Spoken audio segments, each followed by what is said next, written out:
Yeah.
Omega, Ritty's Ego, and Drop Dead Gaming, two of the strongest teams in the Immortal League, Yep. two of the top teams in their standings.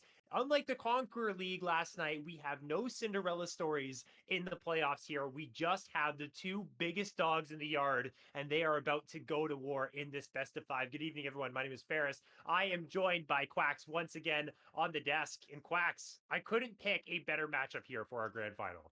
Yep, I mean, this was to be expected going into the playoffs just as a whole. And I mean, we are here now with Drop Dead Gaming and Akuma Omega, Ritty's Ego. Like you said, the two biggest dogs in the yard ready to tear each other asunder, but haven't met yet, right? They were on opposite sides of the kind of regular season, both the leaders in Group A and Group B. So this is the first time, at least on a broadcast or even in just in an official match, that we have seen them go to war with each other. It's going to be really interesting to see how this series actually pans on out. I wouldn't be surprised, Ferris, if it does actually go to 5 games. Makes us work for it here on the cast. But yeah, 10 weeks have led up to this series, 10 weeks of hard work, of scrims, of communication, maybe some rage quits here and there, and it's all going to come to a head here. So I could not be more excited to see the climactic finale of the Immortal League here in the fall 2024 season.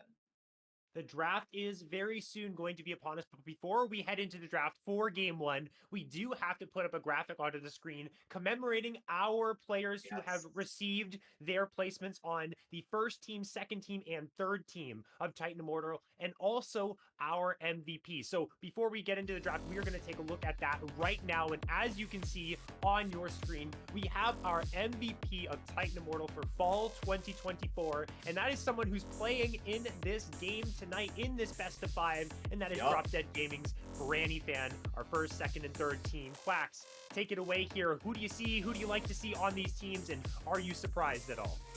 I'm absolutely not surprised. We see a lot of players from Drop Dead Gaming. We see a lot of players from Akuma Omega, Ritty's Ego on both the first team and second team. But there is also Chill Will Kills. They're from the Mint team, so they managed to sneak on there in the support role. But yeah, Granny Fan, not surprised to see this guy as number one, but trailing right behind him, I would imagine, in the votes was Bark Go Duck. And this is the matchup that I'm really looking forward to seeing here tonight, Ferris, because both of these guys have been hyper carries. They have been the guys that have really carried their team on their back when need be. The teams themselves understand the limits of these players, and it is not a question of, what is these guys' ceiling? It's not a ceiling, it's a sky, Ferris.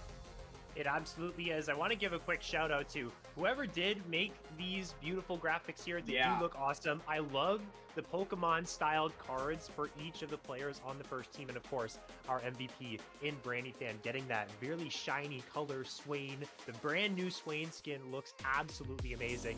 But I love the point that you made about, speaking of Granny Fan, speaking of Barco Duck, these 280 carries are both fantastic players and definitely the matchup to watch out for. Two players who really like to play for the lane. And that's the most exciting thing for me. They are going to go at it. They are not going to, well, they might end up playing things like the Jinx or the Sivir to try and scale to that later portion of the game. But if they want to duke it out, we're probably going to see that in this one, because these are two players who really like to get at it in the lane phase based on the champion pools that they have been playing. And let's talk about the teams here. Drop Dead Gaming, we will start with. They are 7-0 in the regular season, 14-0 game score, 3-0 against Dropping Point in the quarterfinals, and a 3-2 really close series against Dorado Gamma. But two games, Quacks, only 2 games that this team has dropped all season long. Incredible. Yeah, I mean, this team seems pretty indestructible from an outsider looking in. And then Akuma, Omega, Ritty's Ego, not super far behind, right? They have been known to kind of drop some games, let the ball drop occasionally, but it has never amounted to them going down in a series. Obviously, that's why they're here. That's why they were number one in their group. And that's why I'm really looking forward to seeing them take Drop Dead Gaming down a peg. I would expect these teams, like you said, to really go at it. And I guess while we're kind of talking about matchups, we mentioned the 80 carries a little bit, Ferris. I'm really looking at the mid laners as well. I mean, Troy is a super unorthodox mid laner when it comes to actually how aggressive he plays. Normally, when you see players on the mages, you expect them to really ping off of those level 6 spikes, those first item spikes, potentially that lost chapter if you build an item that goes into it. But this guy goes at it, right from the get-go, right when the Summoner's Rift lady, announcer, whatever you want to call her, starts yapping up a storm. He is blowing up a storm and casting abilities left, right, and center. And Mags is somewhat kind of the same way. He has been known to be very, very aggressive in the mid lane, but is also very controlled, very stable, always a rock in the mid lane for Omega Ritty's ego. And is part of the reason why they're allowed to have so much attention toward the bot lane, because they know they don't got to worry about Megs. They don't have to worry about mid lane going behind. He is always at the very least stable. So if Troy can kind of break those defenses, just keep knocking at them with his fists, with his swords, whatever he wants to do, then we could see Omega Ritty's ego in a spot we haven't seen them in before. Simultaneously, if Mags is able to keep up the defense, then I think Ritty's ego is really going to put Drop Dead Gaming in a situation they haven't found themselves in before. That's the really big thing, is both of these teams are not used to being in a position where they're really close to losing. Although Drop Dead in their previous series did go all the way to game 5. I believe they were actually down 2-1 coming into that game 4 up against Dorado, and they came back to win that. So really good reps for Drop Dead Gaming. In my notes, under all of these players' names, as we're very close to getting into the draft here, Troy, Mags, I got Ocean, I got Champion Ocean, I got Ocean for Fortnite, Ocean for Evil Lobster as well. These players, like you were mentioning a little bit there in the mid lane matchup, but as well in the jungle and in other roles as well, these players play a whole lot of different strategies. Specifically for Drop Dead Gaming, there are so many wacky compositions. Maybe not wacky, they're very cohesive, they have synergies, but it's not your standard always we're playing front to back, we're playing for scaling, we're playing to snowball our jungle. They're playing Diana Yasuo combos, they are playing full carries for pretty much everyone except for the support. They're playing your standard 5v5. This team, and probably part of the reason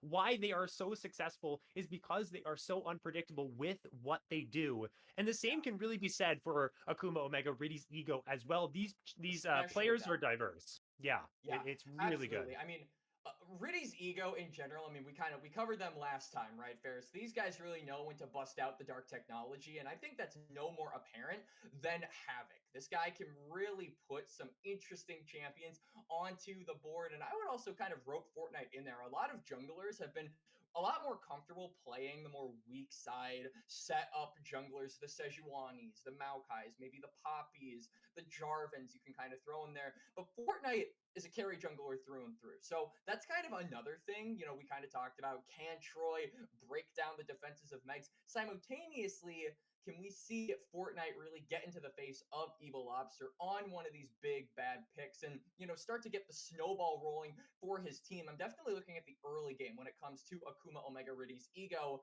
I'm really just looking to get those grubs, get Dragon controlled, take away any kind of neutrals that Drop Dead Gaming might be setting up to go later down the line. Because I think Drop Dead Gaming, once they get to the mid to late game, that's really their element. The early game is when we're expecting Ritty's ego to really soar and just beat you up. I remember when we were watching that last series that we streamed last Thursday with Akuma Omega, it was Ratchet who was such a really aggressive player. We already talked about how the 80 carries are so aggressive, but Ratchet's Tom Kench Ratchet was maxes, absolutely crazy. yeah. He matches his 80 carries freak. What can I say? Yeah, it's good stuff there. And Jordan Bot as well in the champion pool is very unique as well. Yeah. Like things like Sejuani support, Nico support multiple times. The clash of the supports is also something that I'm very excited to see. Ratchet as well, very proficient on the enchanters, so we could get some of that less psychotic Ratchet that we saw in the semifinals and something more prepared to support Barco Duck, who we've already given the title of a very strong player. I mean, Jordan Bot, my fellow caster, our fellow brother in arms, Ferris, this guy, I know we're not supposed to have biases, but I do hope Jordan Bot does well. I haven't talked to the guy personally, but I do know that we're both going to be attending that Grin event coming up in just a couple of days. So shout out to him. And yeah, shout out to just all of the teams for making it this far. Like I said earlier, it's been 10 weeks of a grueling regular season of just being able to show up for scrims, show up for games, and put your best foot forward. And these teams have done just that. So we're here. This is going to be the product of their hard work, but only one of them, Ferris, can come out on top. Like you said, we're still waiting for that draft, but just it has been a crazy regular season for both of these teams, and just in general. Obviously, Ferris, I know that you're newer to the Immortal League, but it has been a crazy journey, and I'm glad that I was able to cast most of it in the 10-week tenure that it's been going on. Oh yeah, it's been a pleasure casting alongside you as well. I also want to give a shout out to Cilantro as well, who Yes. was doing the casts, and I have had the pleasure of filling his shoes for the playoffs. But Cilantro as well, covering all those games. Him and I had a whole Yes. bunch of casts over at Gentle Hearts, and I love that guy. He's an absolute beast. So shout out to Cilantro here as well, as we are on our final series of the Titan Immortal League. 10 weeks. It's been a whole long journey. And now we are ready, as I've gotten word, to get into that draft. So that will be coming in right now, right here. Let's see what these teams got prepared for us. We got DDG on the blue side and Akuma Omega on the red side. Let's get it all started. Yep, and it is worth noting that we are playing on a new patch fair, so a decent amount of nerfs, notably to champions that we haven't seen a ton of for the Immortal League, but one that I really want to highlight, actually a few that I really want to highlight, are the Ambessa got nerfed, right? The Corki got nerfed, the Swain got nerfed, and the Graves got nerfed. So these might be hits, especially in the mid lane, toward, you know, maybe some of those flex picks, maybe toward the Swain in particular, who's been dominating the Rift ever since he got those buffs, or ever since he got those changes, which allows him to essentially be quad flex in anywhere except jungle. So, but yeah, there's been a decent amount of nerfs. Notably, nothing really on the buffs page of note, but I do want to see how it affects these drafts going forward. We have already moved on from the bans. Akuma not getting those first three down, dropped the gaming mode targeting all males, jungle ban, a mid lane ban, and an 80 carry ban. And now they're actually not going to snag up the Corki Ferris, they're going to go for the Skarner. And I would expect Akuma to maybe put some onus on that Corki in response. Try to get another priority pick that is really proven to be strong over these past few weeks. And that's exactly what it's going to be. The Corki, like you said, nerfed a little bit, although as a very big Corki connoisseur myself, this champion on 1424 is still very strong. I know, I understand, but you know, as an 80 carry player, you gotta do what you gotta do. We only got a couple strong champs here, and I really like that Corki. Still very good, not that god tier that they were, although still very strong. As we're gonna see a Gwen here locked in. Now it is Fortnite who does like to play the Gwen jungle. So this could be a response to the Skarner, both maybe if it goes top lane, if it goes jungle. They're covered on both of those bases. That magic damage, the damage that Gwen deals, so good at penetrating through those tanks. The response, Caitlyn, though, has got my eye here, Quacks, really good into the Corki if they want to throw it bot lane. Yup, absolutely. And that Aurora able to be flexed around as well. Lost a little bit of priority in the top lane ever since it got those changes that make it a little bit less sticky, a little bit less good into some of those tanky top laners. But I mean, Gwen isn't really tanky, so if Aurora wants to, they can shove it into the top side of the map. That's certainly an option. What I am curious to see, though, is where we are, what are we are going to pair with this Caitlyn. Obviously, I think the big answer, the big kind of thing that people have looked at with the Caitlyn is that Lux pick, really just trying to get the range down, and it certainly would be good against a champion like Corki who struggles in that department. It's very melee-centric, it has very short range, and isn't really able to close the gap unless we see something like a Nautilus. So I think the support picks are really going to round out these comps going forward. I absolutely agree. Smart ban from Akuma is that Nico ban, something that we mentioned Jordan Bot likes to play, was paired with the Caitlyn recently in a game that they played. And so Akuma, they've done their research. They're going to lock down the rel. They're getting something that can engage very heavily, try and close the gap on this Caitlyn. The response, Lux is open and available. Is Jordan Bot going to opt into that? It looks like might not be the case here. Again, still a lot of flex picks thrown around. We'll get the entire draft revealed to us, but the Poppy likely going to go into that rel. The Steadfast presence, fantastic at stopping the engage of the crash down, and it's rounded out with a 5.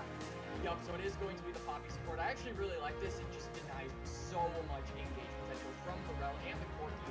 It also denies just that escape route, and I think the ground is really good for creating the CC trap and us get the combo off. So I like this draft going forward from DDG. My biggest concern, though, is actually kind of in that top side. We are expecting a lot of split on the bottom lane, right? Because of these players and just how the comps are kind of reflected their styles. But But I do think if you allow this Gwen the time to kind of farm up in the jungle, if you allow this Darius to have his way in the top lane, it could be rough. I'm not gonna lie to you, Ferris. Like, I feel like Gwen is a champion that will be really effective against this comp post 20 minutes once it kind of gets those 2 to 3 items. This champ is really always on a timer, and I think DDG have to play as if they are on a timer.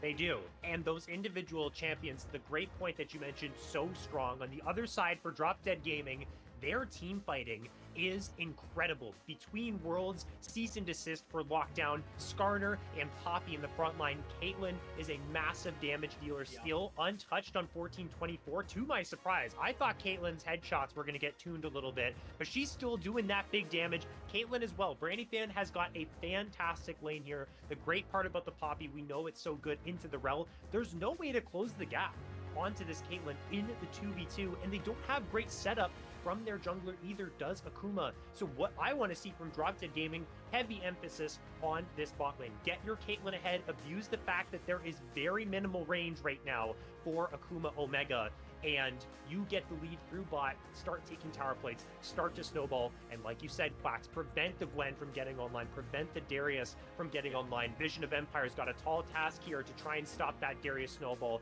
in the lane phase, which he's going to be playing so heavily for. Yeah, absolutely. I think that Havoc is really going to have to be the aggressor in this laning phase. But my biggest concern is you kind of touched on it a little bit first, but it is that engage potential coming out from Akuma Omega Ritty's ego. Because not only do you yourself not have a ton of engage tools, it really is reliant on Ratchet getting a good angle with a Magnet Storm, but also the disengage from DDG is very, very tough to get through. The Skarner in and of itself is a brick wall that is very tough to knock down. The Poppy, as we talked about, going to be a menace in both the laning phase and otherwise. But then the Vi can really utilize that cease and desist defensively should they choose. So there are a lot of obstacles that I think Akuma are going to have to kind of jump or hurdle or vault over in order to really make use of this mid to late game that we said they spike on, because they simply won't have the range to use all those fancy spells that they're upgrading and leveling up and those items that they're purchasing, right? So that's the big question. Can they close the distance? And if they can, and they can get their jaws around this other dog in DDG, then there you go. That might just be game 1. We are ready to get onto the Rift for this game number 1. So exciting to start this best of 5, our grand final. Drop Dead Gaming, Akuma Omega, Ritty's Ego, 2 of the most dominant teams, probably the 2 most dominant teams here in Titan Immortal. We're onto the Rift. We are ready to get things started. And striking first in this best of 5, oh so important. Shake that rust off. Get that momentum and that adrenaline into your veins here, because some of these players might be feeling nervous. It's a huge series. You might not have played against a team on paper as good as your opponents thus far in this season. And now 10 weeks in, it's that time. It's all that scrims, all that practice, like you were mentioning, Quacks. It comes down to these potentially 5, potentially 4, potentially 3 games of League of Legends. I'm excited. I'm absolutely excited as well. This is going to be the biggest test that both of these teams have faced here in the Immortal League, but it's going to be their last one, because should you pass, there you go, there's your championship. And I already like the response coming out from DDG. They see the Flash Ghost onto the Darius, and they say, all right, time to lane swap, time to bully this champion who is really wanting to get aggressive in the laning phase and just make his life absolutely miserable. But first, they might make Hierarch's life absolutely miserable. And Hierarchs has to be careful here. They do have Vault Breaker. They do have potential Flash, Poppy Stun. Not going to opt in to going for that. They're just going to take control of the jungle. So Hierarchs now has to make some decisions as to what they want to do with their pathing. It seems like a split map is going to be built around this lane swap. We also see Vision of Empire up here in the top side as well. Not something I think we are normally seeing, although they expect that it will be Barco, Duck, and Ratchet to stack that wave, and then the teleport will come through to collect the XP on the way down. But we have interesting setups here in the jungle. We're seeing recalls from Ratchet already to cover a potential dive onto the Darius. We're seeing typical lane swap things going on right now. Yep, nothing too out of the ordinary, but I do think it's really good recognition from the side of Akuma Omega. Ratchet going for that reset, anticipating that a dive might happen top lane as they continue to stack these waves and push them in. Meanwhile, though, Barco Duck getting the solo experience now is on the turret, so we'll likely be able to get a plate with the wave that has built up. So good advantage coming through from the Corki so far, and really, Drop Dead Gaming aren't able to respond. They're pushing out the wave, but it seems like the solo experience going to the Corki really going to put them in the driver's seat for the time being, as this is what we talked about. We wanted to see the Corki get ahead, and you kind of cheat the laning phase now that no one's there against you. It's a great situation for Corki. Vision of Empire teleporting a little bit late. Gonna miss that XP like you were talking about, so very much going to be behind here. Maybe not behind his lane opponent, but more behind than they should have been. Didn't collect all that XP. We're seeing a flash forward. They're getting so aggressive. Good heroic charge is gonna bring back the realm, but the apprehension from Havoc. He pops the ghost as well, trying to get towards that 5 stacks, but the peel is so good, and it's gonna be first blood for Branny Fan. They tried to engage did Akuma Omega, but it's DDG right here at the 3-minute mark that stand their ground. Yeah, absolutely well played there by Branny Fan. He burned the flash a little bit early in response, so I got worried, but the trap manages to find its mark. It stops Havoc in his tracks, literally, and they are able to snipe him down. The headshot from Branny Fan, the passive comes up just in the nick of time, and they get themselves first blood over toward the intended target, I might add. The Caitlyn getting the first blood, really, really going to put DDG in a good spot here.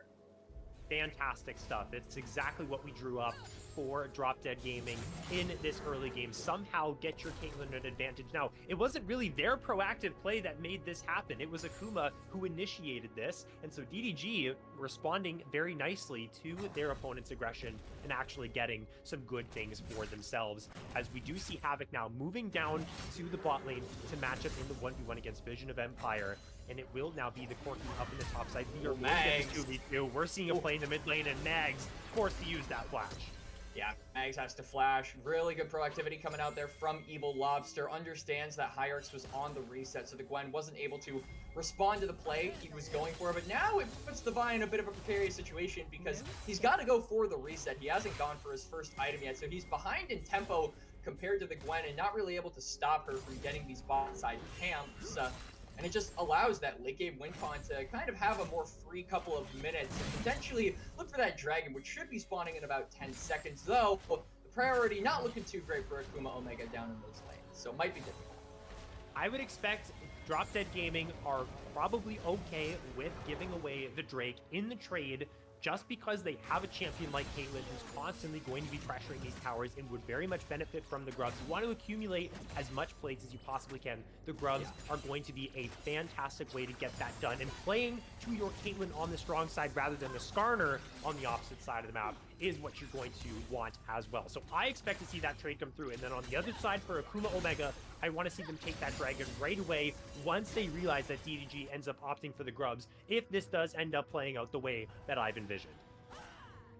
For sure, and Hierarchs seen on the bot side of the map by Evil Lobster, pinged near those Raptors. So it does mean that Branny Fan and Jordan Bot can continue just poking out Barco, Duck, and Ratchet, and garnering Cryo on the top side. Most importantly, Evil Lobster is likely going to finish up these Krugs and then move up toward those Grubs like you talked about, Ferris, and they're going to really pressure that objective to, again, get those plates for the Caitlyn. We saw an early plate go over to Barco Duck, but the kill kind of smoothed out the gold difference between the two marksmen. Now, though, a plate going over to the Caitlyn, especially at this point where you're expecting to get that early collector, could be very beneficial. In on the Jordan Bot. Very close to falling here. Has to use the flash steadfast presence as well. It's actually Hierarchs that's getting so aggressive on these grubs, but Barco Duck, you can see the HP right now, took a horrible trade before this exchange happened into Brainy Fan, took the 90 caliber net and the Pilt over Peacemaker combo. That's the very classic Caitlyn combo. We've seen a whole bunch of machine gun Caitlyn combos in the past, but those have all been taken away. Stick with the 90 caliber net in the queue, and that chunks out the Corki. That is what is going to get the grubs here, despite Akuma getting there first. Yeah, I mean, Akuma, Omega, they live to fight another day, but the Grubs do not. They get taken by DDG. And Barco Duck has to teleport, so we'll be able to catch some of this wave right after, right? But the goal of DDG was to get Prio enough to go for that objective. That's exactly what they did, and because Akuma indexed so heavily into wanting to contest them, they aren't able to trade back anything on the other side of the map, which is something I feel like we want to see them do, right? Because we have established that they aren't as strong in the early game. They just don't have the range in order to contend with a lot of these skirmishes in the river. So you want to look for those cross-map plays. You want to look for those dragons when they're on the top side. You want to look for those grubs when they're on the bot side, and, you know, just stall out that scaling while giving yourself a few advantages to work from later down the line. Granny fan, Jordan bot moving to the bot lane now. We expected the trade to come through. That hasn't happened, like you said. So will we see a contest on this dragon from DDG? Try and accelerate their small lead that they have as quickly as they possibly can. Level 6s for both junglers. Cease and desist. Needlework online for Hierarch. Still sitting on that blasting wand, though, and has been for quite a while. At the same page, though, Evil Lobster sitting on those 2 longswords. They're probably sitting on a good amount of gold right now, but it's control over the river for DDG. And Akuma, they haven't been able to respond just yet. I expect to see a contest here. Big implications early on if we get that, but we're going to see cease and desist now. Mid lane between worlds used as well. Mags is not long for this world. No flash available. Troy is the one that gets that kill. 2-0 for DDG. They're heading to the Drake.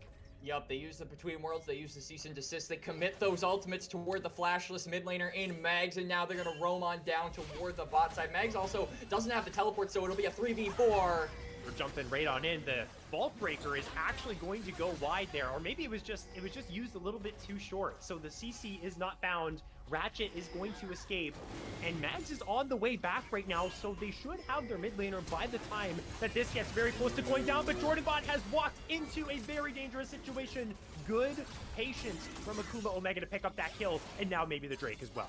And DDG just a little too slow. You know, after you get that kill, you roam on down toward the dragon and you just rush it. You've got the numbers advantage. You've got the priority in the mid lane as well. So Mags is going to have to respond to that, but they wait a little too long. They go for more and they miss out on their opportunity to go for that neutral objective. And now Akuma Omega have found their first of the game and really have started to get that snowball rolling for this late game. The Gwen with the kill as well. So it will be Hierarchs who has that extra little bit of gold in their pocket going forward. Like you said, working towards that late game area. Porky as well has been farming up very nicely and is that late game threat as well with the stacking Manamune. Can dish out so much damage, especially once there's so many people very close and up in his face, like the Skarner and the Vi, even the Poppy as well. If the Corky's untouched, can do big damage. In that play that Akuma made excellent work at getting themselves back into it. These are good teams, they're good players. They will get a whole lot out of very little. So getting that little bit back, preventing that snowball from building up for DDG. We're waiting on those next objective respawns to come through, and we're eyeing up those grubs, seeing if Drop Dead can get all 6. And you can see Akuma, Hierarchs in particular, got his reset and now has the Gnasher's Tooth complete. So first item coming up for the Gwen. A really big spike here for Akuma on this top side. And we can see that the grubs spawning in a little less than a minute. Brannyfan hasn't had the opportunity yet to get that collector, so it's an item advantage at the current moment for Akuma.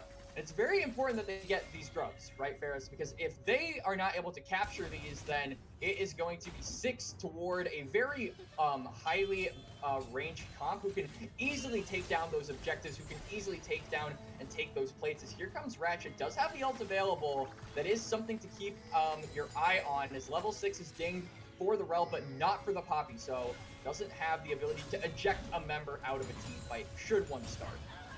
Flashes available for every single member of Drop Dead. Not going to be the case for everyone. On the side of Akuma, they're going right in onto whoever that is that's locked up. It looks like it's going to be Mags. Able to get the Smiling Spear up and put the ace in the hole. And that will be 2 kills for Drop Dead. They're forcing the rest of them away. 1 grub already picked up. They're looking for the next 2. Excellent engage. Excellent setup. Drop Dead. They're in control. Evil Lobster with the snap decision to go for the ultimate onto Mag. Sure, he manages to buy the space over the wall, but the damage was already done. DDG found their target, found their area, found their zone to play for on that topside river, and they committed to it. It will net them 2 kills, and both of which go over to Troy, go over to Brannyfan, as well as 6 grubs. So the Caitlyn just got a fat payday, Ferris. Yes, she did. Working towards that collector, definitely has the gold for that. We're seeing the recall come through right now. We're going to see what the buy is. and what the itemization will be. I would hope it's indexing directly into that Infinity Edge immediately after the boots are purchased. Right now, high amounts of AD.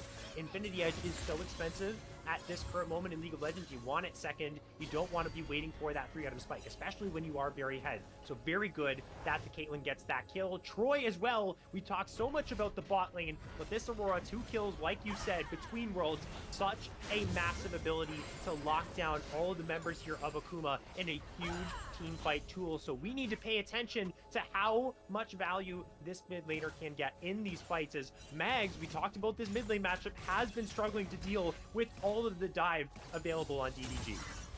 And also not having the flash, who's to say that there won't be more friendly visits, I'll put it that way, toward the mid lane. But for now, there's a friendly visit toward the bot side. Branny fam, we're seeing just how much damage this Caitlyn is able to do to the turrets at such a safe range. Dragon going to be coming up in a little bit over a minute, and DDG want to try and just get all the gold they can siphon for about the next 60 seconds before those plates inevitably drop, while also setting up for this bot lane. So they're kind of killing 2 birds with 1 stone, which is really good for them here because they want to really start getting those bot side objectives because of the one that Akuma got earlier.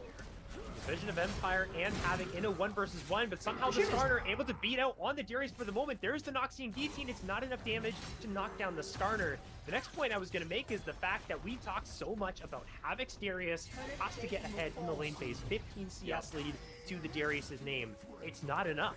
This Skarner later on is going to be pivotal for DDG's team, applying the CC, hitting those key impales, starting things off with Ishtal's impact. Darius, on the other hand, just doesn't as easily find that value, so we'll pay attention to Havoc, see if they can make any plays around this top side. They're trying to now, but Evil Lobster, again, is reading where Hierarchs is moving, and they're not able to get the kill. Yeah, and Hierarchs not being in the bot side means that the bot lane is left to suffer. Barco, Duck, and Ratchet are now going in for a fight. They have to.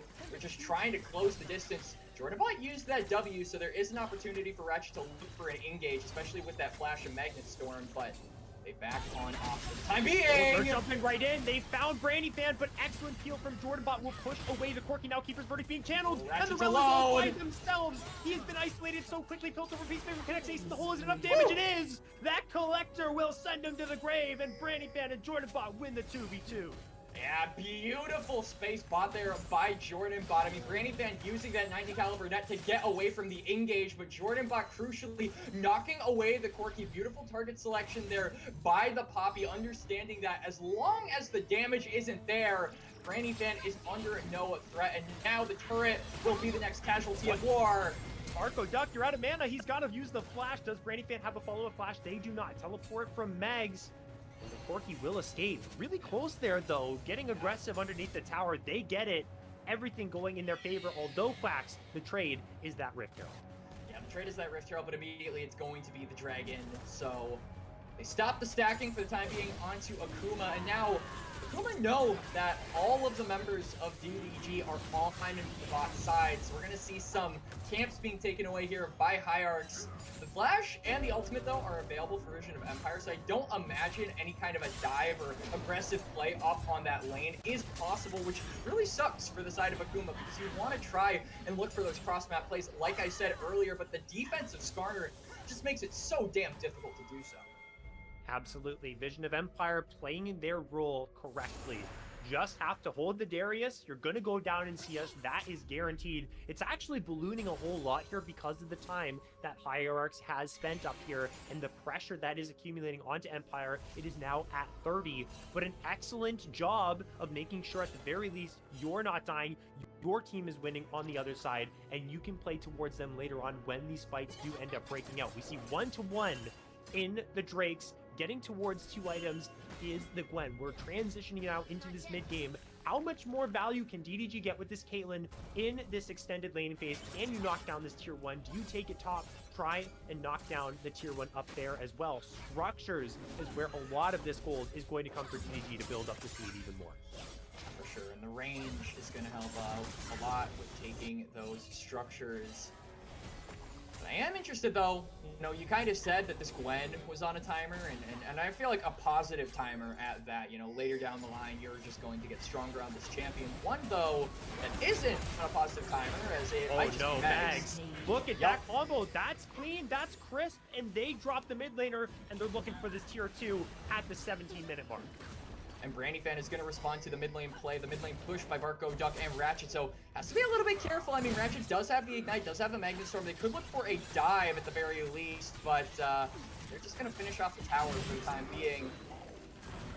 Vision of Empire with the Impale, with the Ishtal's impact. The tower took aggro. Back into the tower. Now he's going to pull him in with the Apprehend. Fireworks is on the way. Vision of Empire has to be very careful. 5 stacks. The Darius passive is online. They are going to summon up the Rift Herald. The counter punch on the map is going to be EDG in the mid lane. Wait, okay, I actually got crazy. So did I. Yeah. Fireworks knows their stuff because I don't know how the Herald works in that regard, where it's going to start out when it spawns. Obviously, the Gwen does. They're going to get 2 charges. Yeah, so they're going to be able to get it toward this topside turret. It is going to be responded, though, by the solo laners of DDG. They got to be careful, though, not to over-index. They are really staying for this tower, but the Hallowed Mist is used, and now DDG have made their way toward the Gwen. She's a goner. She's an absolute goner. There's nowhere to go, but honestly, I might be screaming out Worth here if I'm Hierarch's Quacks, because that is a tier 2 taken. That's 2 towers, and I feel like that also makes up for the fact that DDG got a turret in the mid lane and got a turret in the top lane as well, so you kind of equalize the turret count as well.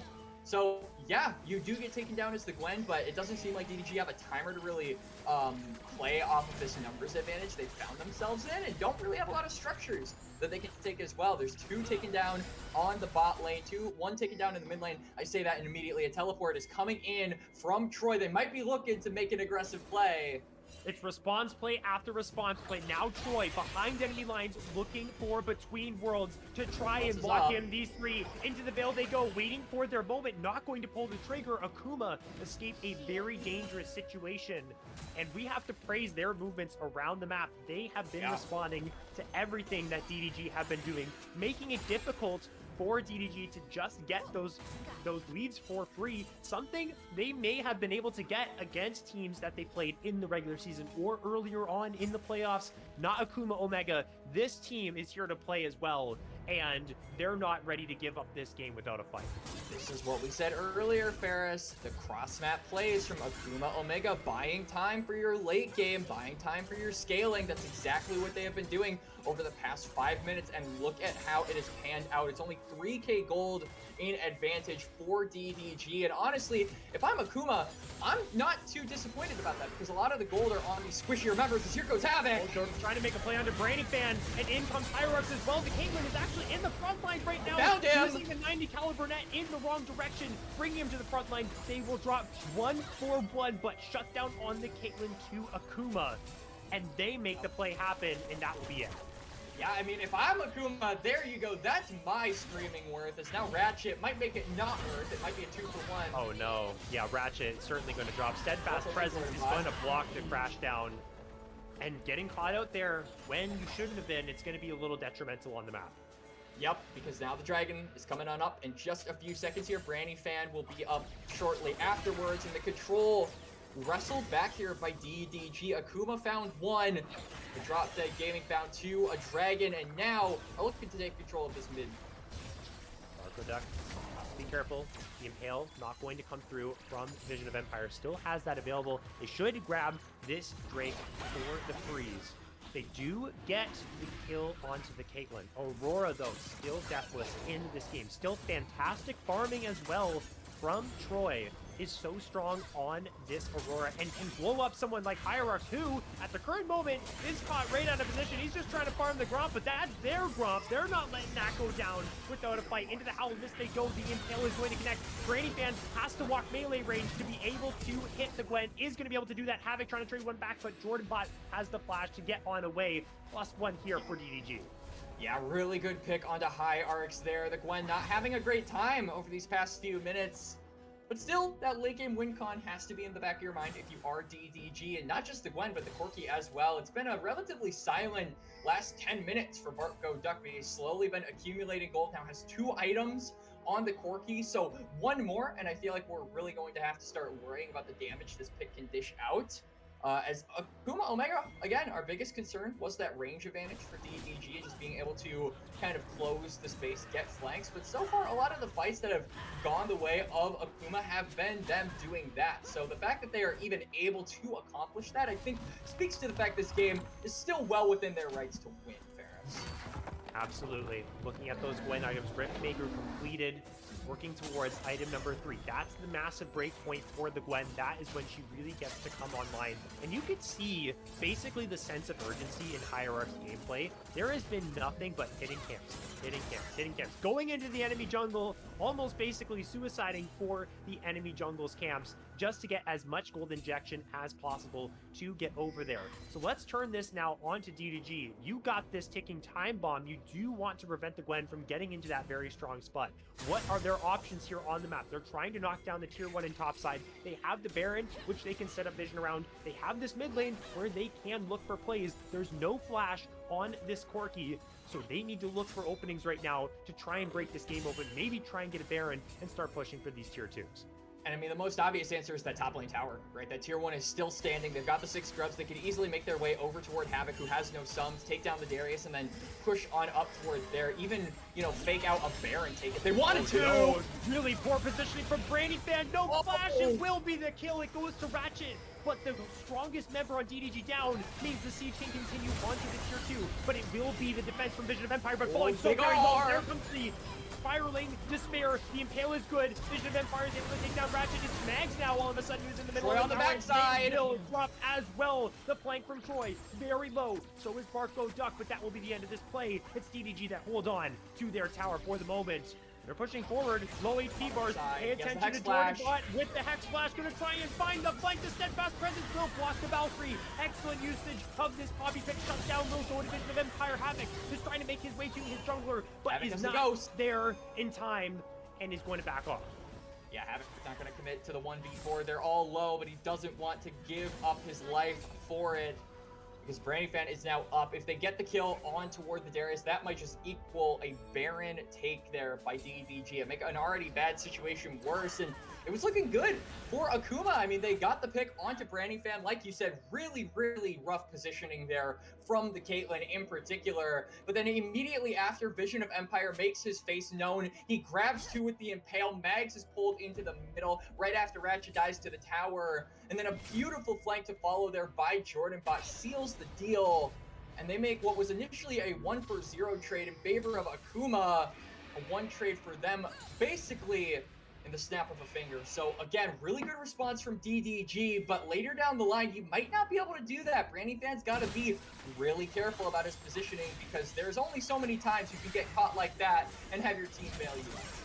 With the exception of those small missteps like we saw from Brandyfan earlier, it's been a pretty clinical game here from DDG. Look at the kill score. It's 14 kills to 3. This looks like a stomp on paper, but they haven't really been able to take down a lot of structures. It's still a very close game in terms of what the map state is, and we keep talking about that Gwen that is scaling, the Corki that is scaling as well. They got to get going here. They got to start making some plays. It feels like they've really just been reacting to the proactive plays that Akuma have been going for, even though they are the team that's behind. So what I want to see from DDG now, especially after those plays happen, you get the wake-up call. They're getting to that point where they're really strong.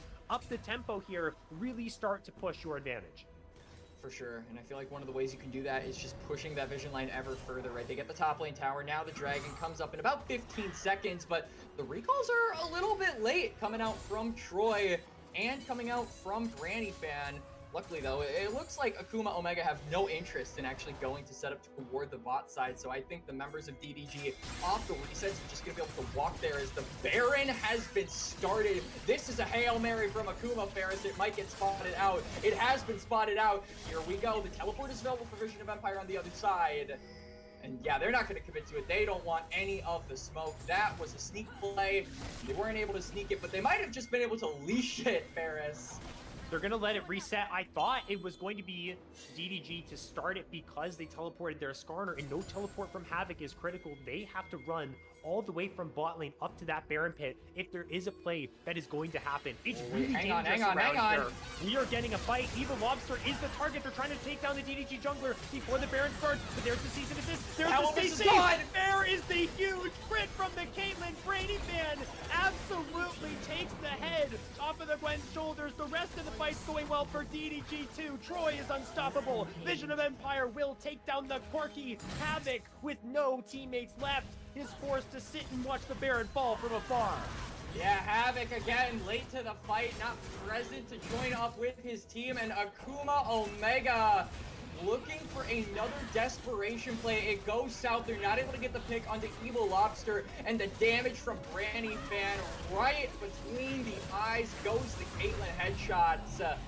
The Baron will be the last casualty in this exchange. All the members of DDG going to be repping the purple banner, and with those empowered recalls, they'll have a head start toward the dragon.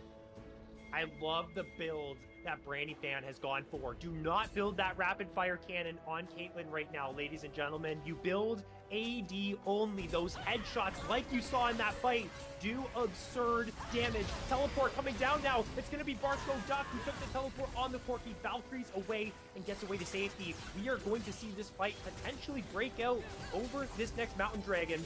If Akuma can get a fight win, they can take that Baron off of their opponents. And it won't be as big of a Baron power play as now. The Dragon is started. We'll see if the play is going to end up coming through. I mean, Akuma Omega, really good positioning to start up that Dragon. Vision of Empire is not currently in the fight, so they don't have a frontliner, but here comes Jordan Bot on the back line. Jordan Bot has found the flank. Crash down is going to go into the backside, but there is no follow-up. Mags will fall first, but the trade is there. Jordan Bot's taken down, but the Gwen is stunned up. The Gwen is nowhere to go, and she is taken down. Barco Duck trying to do as much damage to the back line as possible. It's just not going to matter. Ace in the hole is going to take him down. Triple kill the Brandy Fan. Make that a quadra kill, and they should be able to at least crack the base in this game number 1. Yup, I mean, they give up the Dragon, but who cares at that point? 5-4-1 in favor of DDG. And I gotta give credit over there to Jordan Bot. Beautiful ultimate coming out there by the Poppy. Beautiful flank as well. Really broke that fight wide open. We were concerned that they didn't have Vision of Empire on the Skarner to be able to start off an exchange, but he was kind of the ricochet off of the engage from Jordan Bot. He was the second string engage. Jordan Bot, though, was the first to lead the charge, and that charge might have just broken open Akuma Omega Ritty's egos. They will lose not one inhibitor, but potentially 2. It looks like it's just going to stay for the 1 for the time being. You and I were waiting for Drop Dead Gaming to make their mark on this game. It's been slow. It's been very methodical, building up that gold lead, and now slam, team fight after team fight win, structures destroyed on Akuma's side, 23 kills to 4, a 12,000 gold lead. This team is lethal. In the snap of a moment, they make the game basically unwinnable for Akuma's side and have put on quite the impressive performance in this game number 1, now pushing down the final lane that they need before they drop down every single inhibitor in the Akuma base, working towards that Nexus. And Akuma can really only sit and watch at this point. They have tried every trick in the book, every step in the manual to come back from this game, engaging onto DDG, looking for a flank onto DDG, looking to get the pick onto Branny Fan, but none of it has worked. They have always taken a beating, even when they have managed to land a punch.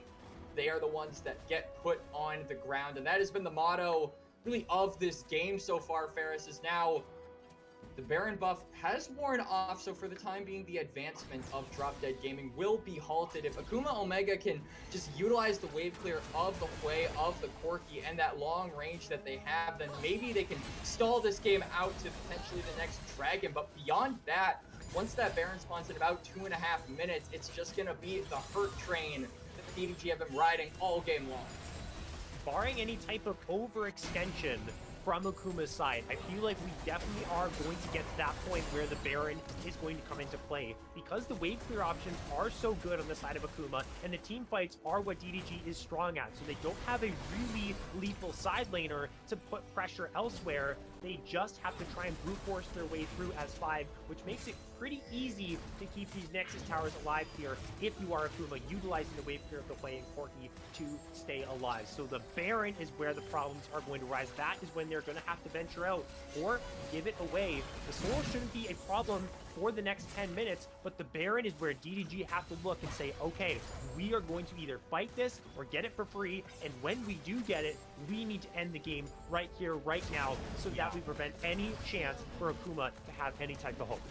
Yeah, you definitely have to keep playing this game on a razor's edge, because there's a reason that Akuma are in this series, Ferris. It's because they are one of the best teams in the Immortal League. Give them an inch and they have the opportunity to take a mile. And Akuma, we covered them in the semifinals last week, though. They were the ones that dropped that first game and then immediately turned around to win 3. So maybe just the rust is being shaken off. And I mean, they looked good in a decent amount of plays. It just kind of feels like these scaling champions in the Gwen, in the Corki. Now it's a little bit, it's kind of too little too late at this point, I would imagine, because now, like you said earlier, you're 13 to 14,000 gold behind. You don't really have any win cons to play off of. Hierarchs is just now going for the Rabadon's death cap with those 2 needlessly large rods. If you had gotten an advantage, if even one of those fights went your way in the mid-game for Akuma, then you might have been able to turn this one around. But DDG, just with the better team fighting, just with the better peel for Branny Fan, and overall, the lack of, being able to take more than just one member in every fight for Akuma is what has set them on this path of sure defeat, I would imagine, for game 1.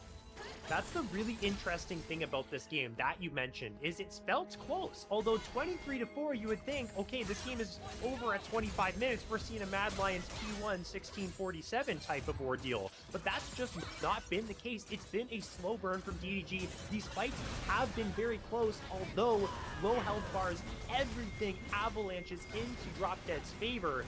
And then we see a game state like this. So they've played it very slow and methodical, like we've been saying, but there have been opportunities for Akuma. They've still been playing. So although people might see this game and think to themselves, is this going to be a 3-0 of a series? Is Drop Dead just that much better? I don't think that's necessarily the case, especially the point that you made there, Quacks, where they did drop that game in the semifinals first to Boomers over Zoomers, and then roared back with 3 straight. So expect to see a fight here at the towers for the rest of this game, and a fight in the series.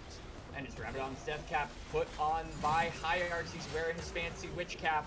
Question is, will he be able to use it in a game-saving play? Inhibitor, sure to drop. The range from Branny Fan is so insane.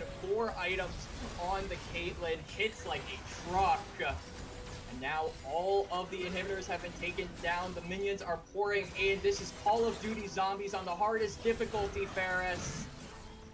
This is round 100. This is Ascension in the little spawn area. You're training around the little go. pad, and here they go with the Realm, but the Impale is so good from Vision of Empire. 2 immediately down. Havoc doing their very best in the back line. They have found 1, but they won't find any more. It is only Jordan Bot that falls, and that will be it for Akuma Omega. 2 people back in the fountain there, tails between their legs, watching their Nexus drop before their eyes. And it will be Drop Dead Gaming with the emphatic Game 1 victory in this grand final. Drop Dead Gaming continuing their undefeated streak here in the finals against one of the other best teams in the Immortal League. Clean from start to finish, Ferris. If I had to nitpick this game, if I was the coach of DDG and I had to review this game with my players, I might honestly skip it. I can think of maybe 1 or 2 individual errors across this entire game 1. But other than that, it was absolutely crystal clear. This team came to play, they came to win, and they did both those things here in game 1. It was a very convincing victory. The one thing is that they had a couple times where they were caught out, but fortunately were able to get themselves out of that mess and get a very favorable situation for themselves, and times for Akuma Omega where they were too aggressive. I'll give the example of the very first play of the game, trying to win the 2v2 Varel Darius versus Brainy Fan and Jordan Bot's Poppy, and they thought they had the 2v2 They didn't end up winning. They give first blood to the Caitlyn. They go for the play onto Evil Lobster around the Baron. That transpires into them getting aced and the first Baron of the game going to drop dead. These miscommunications, these overconfident plays from Akuma Omega ended up being their downfall, and that drop dead gaming pounced on. So for them, I would expect that in their reviews with their coach, in the small amount of time they have, they're taking a look at those plays and how they can be just a little bit better to try and get a win in game number 2. And that's what we will bring to you all after this very short intermission, along with the next episode of Kiss, Marry, Kill. If you guys haven't seen the latest episode yet, we'll bring that to you before the Game 2 draft starts. So stay tuned for that. This series will continue right after this.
Welcome back to the Titan Immortal League in our grand final matchup between Akuma, Omega Ritty's Ego, and Drop Dead Gaming. DDG coming out with an emphatic Game 1 victory. They played slow, they played methodical, they played controlled, and they took down Akuma in quite the convincing fashion. Now it is up to Akuma to try and bounce back, prevent themselves from going down 2-0, and we are going to see what adaptations they do make in the draft. I'm still Ferris, this is still Quacks on the desk, and we're ready to get things started.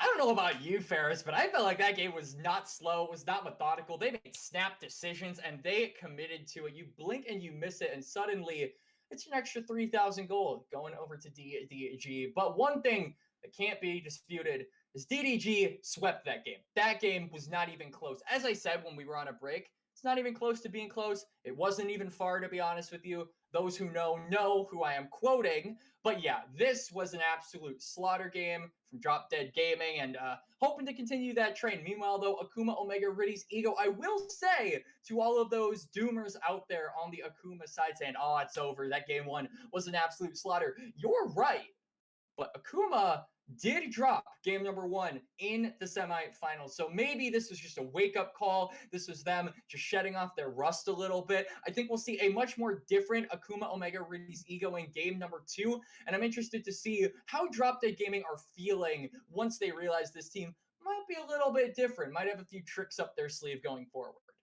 It will be difficult to crack them. This is a championship caliber roster. So just dropping in that first game, like you said, they've proven to be able to bounce back from that before. I feel like for Akuma's side, their draft in the first game just didn't feel as cohesive and synergistic as the other side in DDG. They had the last pick Darius that really, due to the lane swap, wasn't able to get off the ground, even when that 1v1 that they wanted, Skarner into the Darius there for Havoc, wasn't able to get any type of solo kills. They weren't able to leverage the Gwen because there's just no gank setup there.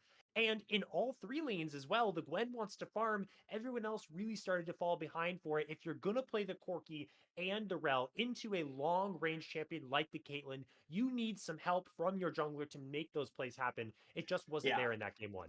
And if you're going to play Darius, you need to make sure that you're not going to get lane swapped on. This is a complaint that I've had about a lot of top laners. Guys, good teams are going to lane swap on you. They're not going to let a Darius, a Set, a Pantheon, a Mundo go for a 1v1 lane. That's just not going to happen. They're going to say, we, in a 2v1 situation, should be able to, defeat this guy at his strongest point in the game. That's exactly what happened, right? And we saw a Hail Mary early play come out from Akuma Omega saying, this is not feasible. We cannot continue to get poked down by a Caitlyn like this. They went for an aggressive play. It went south.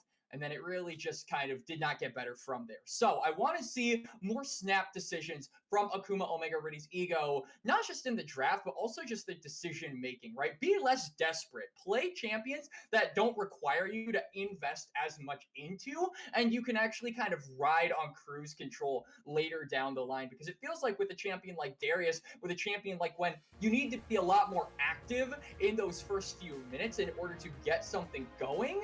Whereas you play a little bit more meta and you don't necessarily need that. So I want to see Akuma Omega go back to the drawing board, be a little bit less flashy in the draft, and just stick to what you know, stick to your basics, and maybe then you can really out macro DDG, because that's exactly what they did. They stuck to their basics and they destroyed game 1. I absolutely echo everything you were saying in that analysis, Quacks. And for those of you who aren't aware, this league is full fearless. As you can see on your screen, the champions that were played in the previous game not going to be available this time for the teams to play and for the rest of the best of 5. We do see now Akuma does have their bans. Last game, those first 3 bans were not there, and really beneficial to DDG because they got to pick up a couple champions that they may not have been able to grab in that first game due to what Akuma was planning on banning. Now that those are taken away, they're getting champions that they may not have been allowed to see for an entire series. So let's see now what Akuma can do on this blue side with the bans in the first 3 rounds. They take away that Yone, the Nico, the Swain, and they grab the Volibear to start us off. Yep, Volibear going to be the first pick coming up here. That is a flex. It can go to Hierarchs, it can go to Havoc. We obviously, I think, expect it to go to Havoc, a guy who is a lot more prone to playing these more unorthodox, aggressive top laners, as was seen in game number 1. But I expect DDG to respond aptly. They go for the Wukong. Now I think they're going to try and snag up an early bot lane pick. Obviously, the Corki and the Ashe are not available. That Caitlyn is also not available. But we want to see more priority down toward that bot lane. Branny Fan really was the guy with the gun who was just one-shotting everybody. He was your worst nightmare in solo queue when you go against a good AD carry. So more attention being paid toward that bot lane, I would imagine, for DDG in the future. We see the Cassante now coming through. I love the Wukong pick as well into Evil Lobster's hands. They are very proficient on this champion. And the Cassante lock-in is going to make me think, what are we going to get for Vision of Empire here? I believe it should come on this R3 pickup. Is it going to be something like the Kennen here for Vision of Empire? They've played that in the past. They're ending up picking out their ADC. They're going to blind pick the Varus instead, saving that pickup in the top side for a later stage of the draft. And we're going to see what Akuma end up taking away there, if they even do end up trying to get into that top lane pool.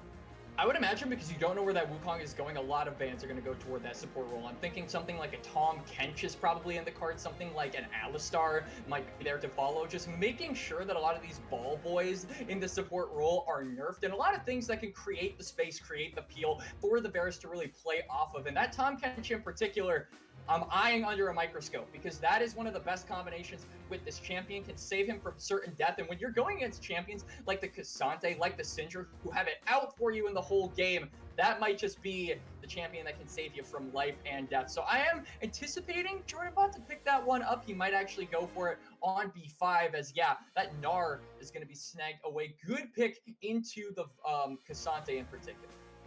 So saving that support pick for the final pick of the draft for Jordanbot. So a blind pick bot laner. The Pyke is ambitious. My goodness, what are they going to pair with this one? This is something Ratchet loves to play. It could be a Tristana as well. I'm not sure about the Jinx, because the Jinx would be playing for that scaling, but Sivir as well, not a champion I was expecting. I was expecting something more like the Tristana to come through, something aggressive, get in the face of this Varus.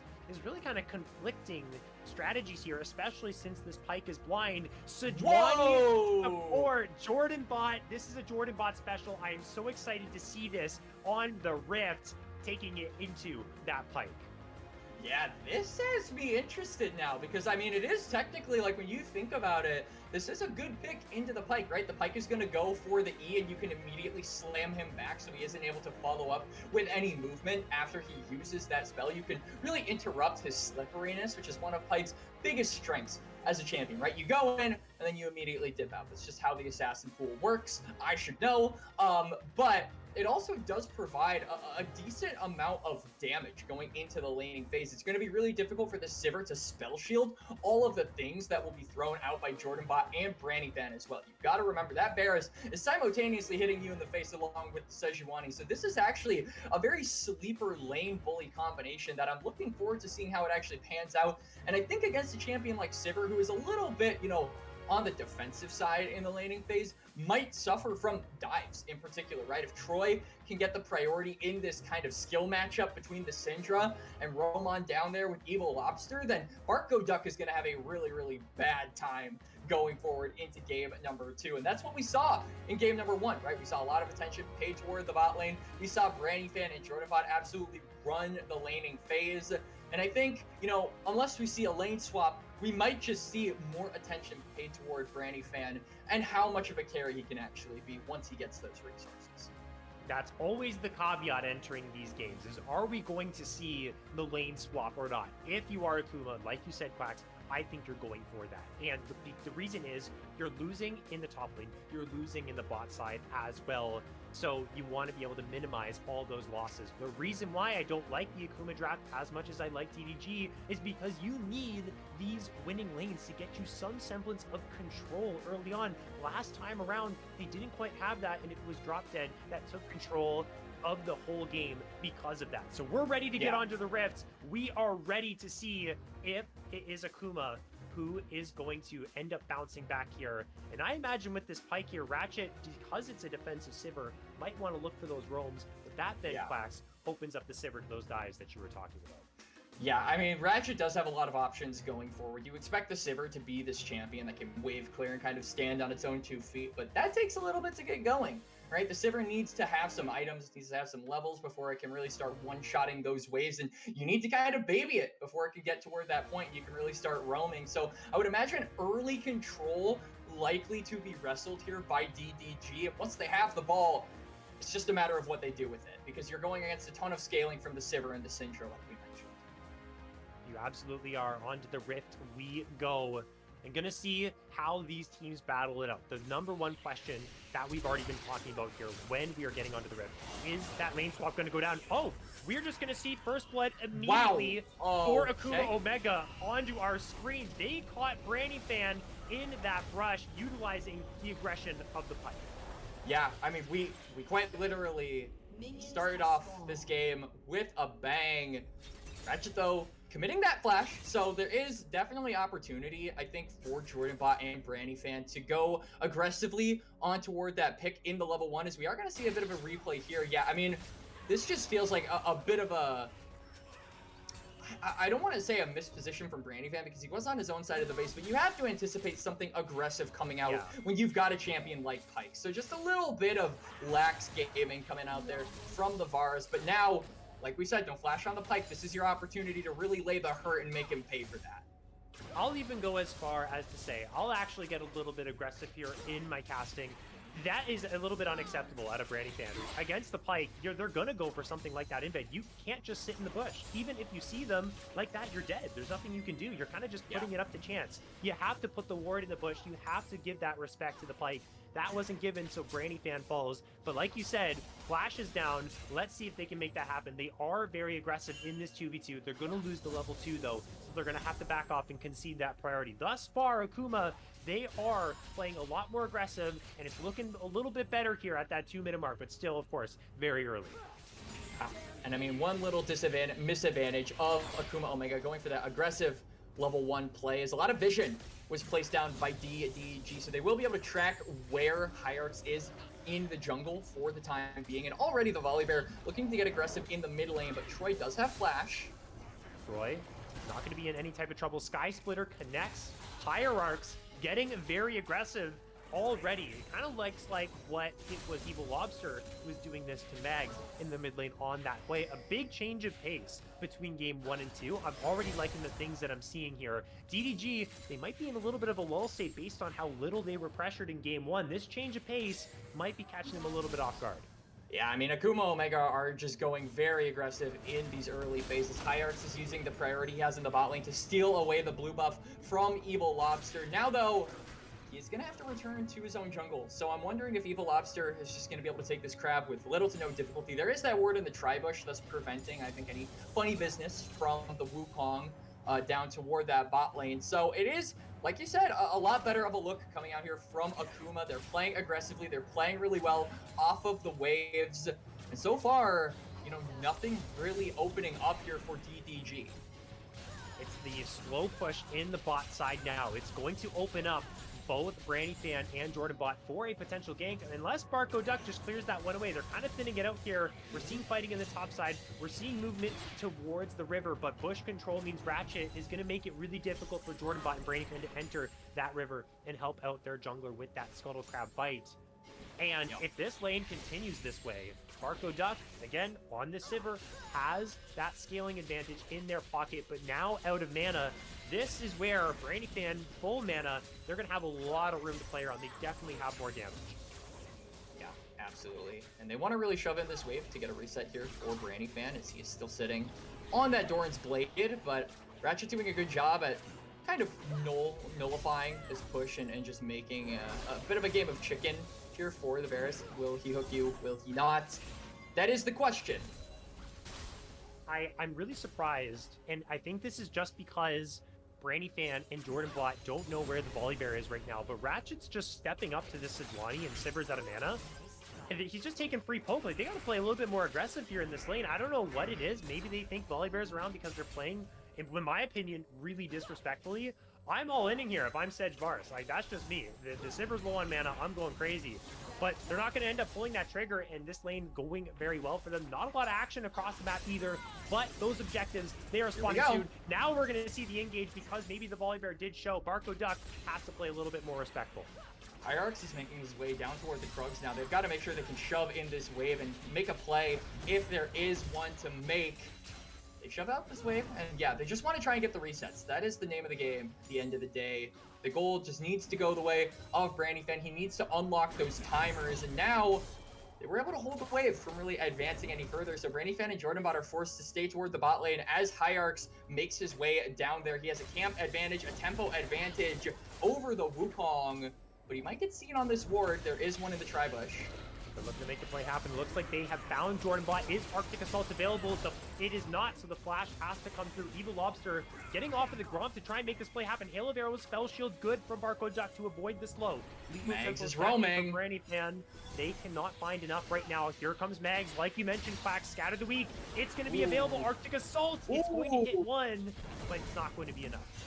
Good look coming out there from Akuma. Drop Dead doing a decent job at responding, most notably backing off when the Syndra was MIA, but bot lane control being pretty swiftly given here over to Akuma. Hierarchs is going to reset for the time being, but now he kind of has a lot of map to play with. The Dragon is up, the Grubs are up, they've got a faster timer than the Drop Dead Gaming squad, so they will be first to any objectives they choose to go for. This is exactly the kind of map state you want to go for if you are Akuma.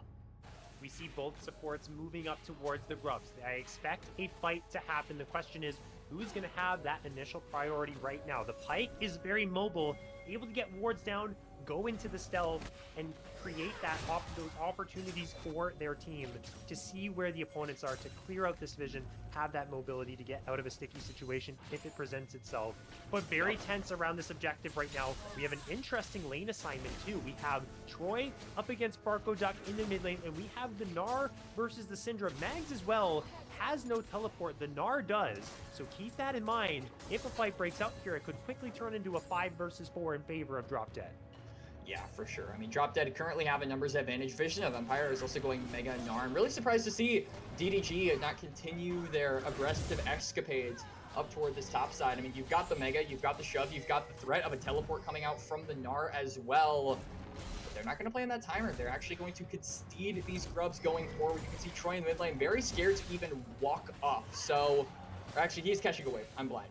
But Akuma Omega, again, just continuing these first 10 minutes very, very cleanly, not really giving Drop Dead Gaming an opportunity to look for a play of their own. This is very airtight gameplay so far.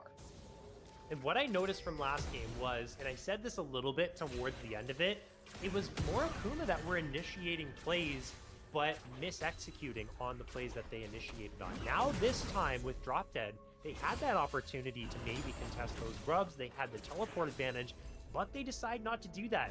I'm wondering, I don't know if it's maybe they have a better idea in mind, they want to save their resources to try and go for the Dragon, something they prioritize more, or if they're just hesitating on making these plays. And this time around, with more agency for Akuma in this draft, that pressure is starting to mount up even more, as we could be seeing a very indecisive DDG going forward. We're going to have to see if they can redeem themselves, though, on something like this Drake. Is Ratchet looking for Troy right now. The stun is going to land. The volley bear is going to be able to follow up. The bone skewer is excellent.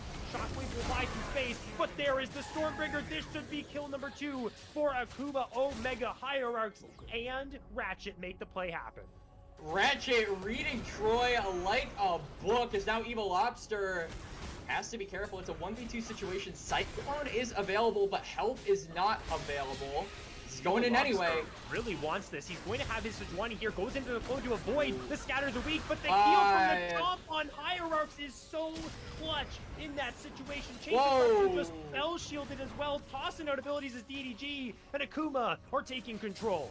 And DDG kind of just throwing crap at the wall and seeing what sticks. That was a very sloppy play coming out there from them, and it allows Akuma Omega to get control of this bot side river. They're going to take the Dragon, and now they have got a lot of resources around the map as here goes Havoc in the 1v1. Mega Gnar is not here anymore.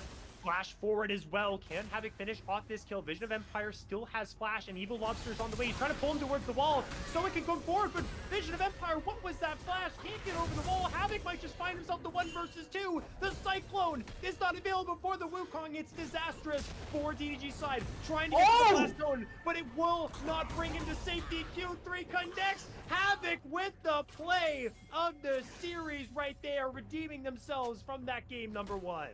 And Akuma Omega Ritty's ego redeeming themselves with that game number 1 early game, as these first 10 minutes have been so clean from them, as now Bart Go Duck might add a stain onto that clean game. He's gonna get away for the time being. Forward, and we're gonna see Hierarchs come through as well. Jordan Bot tried to get Bart Go Duck with the Glacial Prison, but it was the stun from Ratchet that blocked it. The Ignite was cleansed away by Barco Duck, and bot side Akuma Omega get one more. And a lot of people worried about how this series would pan out after game number 1, Ferris. But fear not, we have likely got a series on our hands. 6-0 in kills, up 3,500 gold. Akuma Omega are running away with this game number 2, and DDG, they have not been given any opportunities to come on back in this game. Troy. Mags. Here comes the Shockwave. Misses out on the scout of the week. This could be the play to start mounting some momentum for Drop Dead Gaming, but so close and not close enough there for Troy. Ratchet is fishing, doesn't have the X marks the spot to finish off the kill, is going to be in some trouble, but the rest of the squad, Arco Duck, his AD carry is there to bail him out. I mean, Mags with a little bit of a facepalm play there, misses the scatter of the week on the recalling target, but he gets away at the end. Does have to burn the flash though, so there is an opportunity for Evil Lobster to revisit that mid lane and potentially punish the Syndra going forward. But for the time being, it's just more control given over by or to Akuma. They're on the top side now, potentially looking for Mags. Again, no flash. Mags is not reading what is going on. Is going to drop the ward, trying to clear the way the pink, but Evil Lobster and Jordan Bot have found their prey. They're picking on Mags here, and they will get themselves finally their first kill of the game. But it's 6 scrubs to Akuma as well, so they should be able to give some resources over to Granny Fan, but really not having those scrubs, it's certainly going to hurt the amount of gold this Varus will get for the time being, especially now that Havoc has made his way toward the bot side. They're splitting these members really, really well now. Akuma dispersing after that play and covering all their bases. Troy, that's caught out here by the jungler of Akuma Omega. Barco Duck is topping a lot of damage here. To Vision of Empire, does have flash, is going to use it. Vision of Empire, the Boulder connects, solo kill for the Gnar. Slowly and slowly, Drop Dead Gaming starting to wake up here in multiple lanes. DDG not dead yet. They are dropping kills, as now Troy might drop here. Does not have the flash. He's gonna get out. And now Ratchet gonna go into that stealth, walk themselves on away. Vision of Empire grabbing some plates. Some plates traded as well in the mid lane for Akuma Omega. And Havoc as well is pushing. This is one of their strengths as a team. Remember, even though their members are getting solo killed in other parts of the map, they're still making plays happen elsewhere with those numbers advantages. Yep, cross map plays, Akuma are good at. We saw it in game number 1. It wasn't enough to net them a win, but this time around, it is enough for them to really take this game by the throat and start choking it out, as DDG, I imagine, despite those solo kills, are still being choked out. It is only a 2,000 gold lead, but you have to remember where those gold coins are going toward. It's toward this top side, and most notably toward the Syndra. Right, Mags is going to be a huge threat for the backline of DDG later down the line. Once he gets that unleashed power, once he gets that execute onto Branny Fan, you aren't going to have a lot of defenses against that, especially with all the other dive tools that Akuma have. It's really going to be difficult for Branny Fan to play out a lot of these later fights. This is why I advocated so heavily for a champion like Tahm Kench, because it gives you that extra little bit of survivability. Now, you are entirely reliant, or rather more reliant, I should say, on your own positioning, rather than just having a literal get-out-of-jail-free card, which would be really nice, I think, for this game. The one nice thing about the on-hit Varus is the fact that you can build items like the Wit's End to have a little bit of extra magic resist against a champion like Syndra who does want to land that one combo to just completely annihilate you from existence. Although it's not a lot of magic resist, and if a penetration item comes through from Mags, which it should later down the line, something like the Void Staff is very much more popular than the Crypt Bloom on Syndra, will be more than enough damage to still keep through the HP bar of Brandy Fan, to your point. But right now, Drop Dead, they have found themselves a Drake. So for the moment, it was all of the neutral objectives for Akuma Omega. Now Drop Dead find their moment. They pick that one up. Cross map plays, Quacks Troy in some trouble. Bone Skewer lands. They get the movement speed to try and run on away. Ratchet waiting on those cooldowns. Hierarchs is in pursuit as well. There's the scout of the week from Mags, who made their way down from the mid lane. Stun connect, Unleash Power, Ignite. The death from below lands, but Troy doesn't use the flash, and Mags finds that kill. They're going to continue with the Rift Herald, but look at Evil Lobster waiting inside the brush. The Herald will crash down, and they're going to jump on in with the Cyclone. The target is going to be Barco Duck, but the immediate disengage from Evil Lobster. Teleport coming down as well from Akuma Omega. A follow-up teleport here as well. Stormbringer is utilizing the canceled. They get that tower down before it comes through. The Arctic Assault from Jordan Bot will miss, and now will be pulled back here by the Cassante. They're making plays happen. They're at their inhibitor tower in 16 minutes. What is going on in front of our eyes? What is happening? Granny Fan has to flash away. Mags taking a whole lot of damage from the tower, but gets alive still with the shield. And that was a massive play that turned into a whole lot for Akuma Omega. Oh yeah, Akuma Omega playing those fights out perfectly, but DDG, really questionable engage coming out there from Evil Lobster. I feel like you Q smite that Herald, you deny the charge, and you just play defense. You are currently 2v4, which turned into a 2v5 because of that teleport from Havoc. And that's what got them punished at the end of the day. They thought they had a fight angle. Despite not having numbers, they were outmanned, outgunned, and now it's gotten a whole lot worse the side of DDG. So we're going to take another look at that. Troy actually playing this out really, really well. Sure, he gets stunned and gets taken a lot of damage, but he dodges out the ultimate from Ratchet. I have a feeling if he maybe went for the ultimate there, and he could have gotten the pike and maybe traded 1-for-1, but yeah, here's what I'm talking about. Evil Lobster, he Q smites the Herald as it's charging and maybe denies the charge. But then he goes in 2v4. They know Volibear has ultimate. He turns off the tower. Really good macro to focus down that, deny the teleport, and they just pursue their targets because now DDG, they might just live up to their name. This might be the play that causes them to drop dead while also gaming, I will say, if you want to call this that. But really, really big play by Akuma, but it was off of the back of, I think, some miscommunication from DDG. And one of the things that is glaring at this stage of the game is this DDG team looks so much different from what we saw in game number 1. And the same thing can be said for Akuma. I believe it's a combination of Drop Dead Gaming not feeling as confident in their abilities in game number 2, and Akuma saying to themselves, okay guys, the whole Spawn, Team Liquid Spawn coach motivational speech came through, and they said we can't go out like this. We cannot just lose 23-4 in the game number 1 in this grand final showcase of the two top teams in Titan Immortal and get swept like this. We got to give out a better performance, and that's exactly what this has been, setting the stage for a really awesome series. But this game in itself is still not over. We've seen comebacks from leads like this in the past. We're gonna see if Drop Dead can flex their muscles here and come back, because if they can, that would be a major heartbreak for Akuma Omega. Yeah, for sure. Not just, you know, for the series score, but also for the mental as well. I mean, I'm not going to toot my own horn too much on this broadcast, Ferris, but we had something similar happen in the ACL just a few days ago. A team was up, I believe, 8,000 gold in the early game, and they somehow lost that. And that was at a challenger level. Those are some of the best players in North America, period.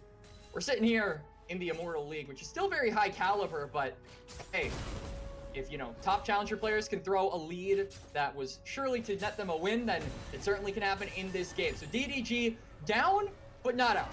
Right? They can certainly make plays that will give them an edge to play off of and potentially pierce the skin of Akuma. And it's got to start with those dragons. You're one apiece. This is one of the only score lines to which you are tied. If you are DDG, you have got to start playing off of that. And Vision of Empire, his teleport is soon to come off of cooldown. He's really got to start stacking that Narbar. He goes mini again, but 30 seconds from now, if he can go mega, if he can zone off Akuma from advancing, they might just be able to go 2 up to Akuma on these dragons and threaten a late game win condition later down the line. Troy is waiting inside of the alcove. They're trying to make a play on Havoc. Vision of Empire is trying to bait the Cassante into going for a fight, but now the Orianna will reveal themselves. Good unstoppable of the Pathmaker to stop that Shockwave CC, but there is going to be the glacial Look at the pigs from Akuma. They're marching down the mid lane. They're gonna be able to take down this tier 2. There's no chance for Brandyfan to be able to save this one, but a tier 2 in response may actually come through as well. But when you have 6 scrubs here, Quacks, you just knock down these towers way faster than your opponents can on the other side of the map. So they're already on the inhibitor tower. They're an entire tower ahead of this trade, and now they're marching their way towards the dragon. Akuma Omega, they know their strengths, and they get more in the end. And Drop Dead Gaming can't even go to contest for this dragon. Not only do they have to contest with the push in the mid lane and deal with these waves, but also they don't have the Mega Gnar. Havoc is respawning as well, so you don't have a numbers advantage. Really good macro coming out there from Akuma. They trade 2 towers for 2. Honestly, though, Drop Dead being able to get 2 towers just in that exchange period, along with the kill onto Havoc, it gives them an angle to play off of, and we want to see them make use of that angle to its fullest. It's just a matter of what happens in these next few minutes, and I don't like how it's starting out. By Hierarchs, this bear is very scary, although there's 3 people now converging onto his location. Stormbringer's going to flash away from, but the follow-up flash is good.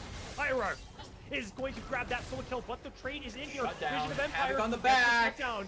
So far, 1 for 1. It's very worth it, but can they get out? Havoc in the backside, trying to jump onto this Mega Gnar. Jordan Bot is cut off from the rest of the team as well. It seems like they've just decided to disengage from this. Maybe they thought they found the Varus. It was Brandyfan on the other side of the fight, off screen, that had to burn Flash, which is able to buy the time for Jordan Bot and Vision of Empire to escape. But maybe not enough time for Jordan Bot as he shows on the wave. I feel like if he went toward those bushes, he might have been able to get on out, but surely he is just going to execute to the tower here. So temporary numbers advantage coming out here from Akuma. The pings are coming down for the Baron. The question is, can they rush this? Evil Lobster has been in the top side of the map for a decent amount of time, so he's been able to establish vision on this top side river, defend that top side vision as well. And it is a 4v5. They are only missing their support, so I feel like the Baron could be punished here by DDG if they can find an avenue in toward this pit. So many games just like this are thrown off the back of miscalculated Baron timers. Brandyfan gonna get hit by that phone score. I am really worried for Akuma Omega. Boy. This is a dangerous play Evil Lobster to make. doesn't have smite though. That will be a big thing. It might be the fight that just is going to be enticing for DDG. The fight is going to break out. Ratchet is going to start it up into the Cyclone. Is going to go to Wukong, but he is going to fall. Brandyfan, although, is able to get 1. Hierarchs is falling low as well. That kill is going to Vision of Empire. Havoc is going to get... Troy's still alive! Jordan Bot is going to peel the Gnar, and Troy is able to live as well. Huge throws now for Akuma Omega. It's just as we predicted, Quacks. It's a 3 for 2, almost a 4 for 2 in favor of DDG. They lost their jungler, so they're not able to turn on toward the Baron themselves, but they find themselves a fight win. Mags comes too late to the play, and they aren't able to get anything off of that fight. Like I said, no Baron, no tower, no real objective, but just the fact that they are able to win out in those exchanges, it means a lot going forward, Varus. Hierarchs is a little bit overestimating us. We'll see if Vision of Empire is going to be okay in this situation. It looks like it is. Hierarchs is the Flicker Blade, Rod of Ages, Volibear that's so powerful offensively, but can't take a lot of damage. You are deceptively tanky. You see your health bar, you're playing Volibear, you think you can just run on into a whole bunch of people, but then your health bar is dropping really quickly, and you died. And that's exactly what happened to Hierarchs in that play.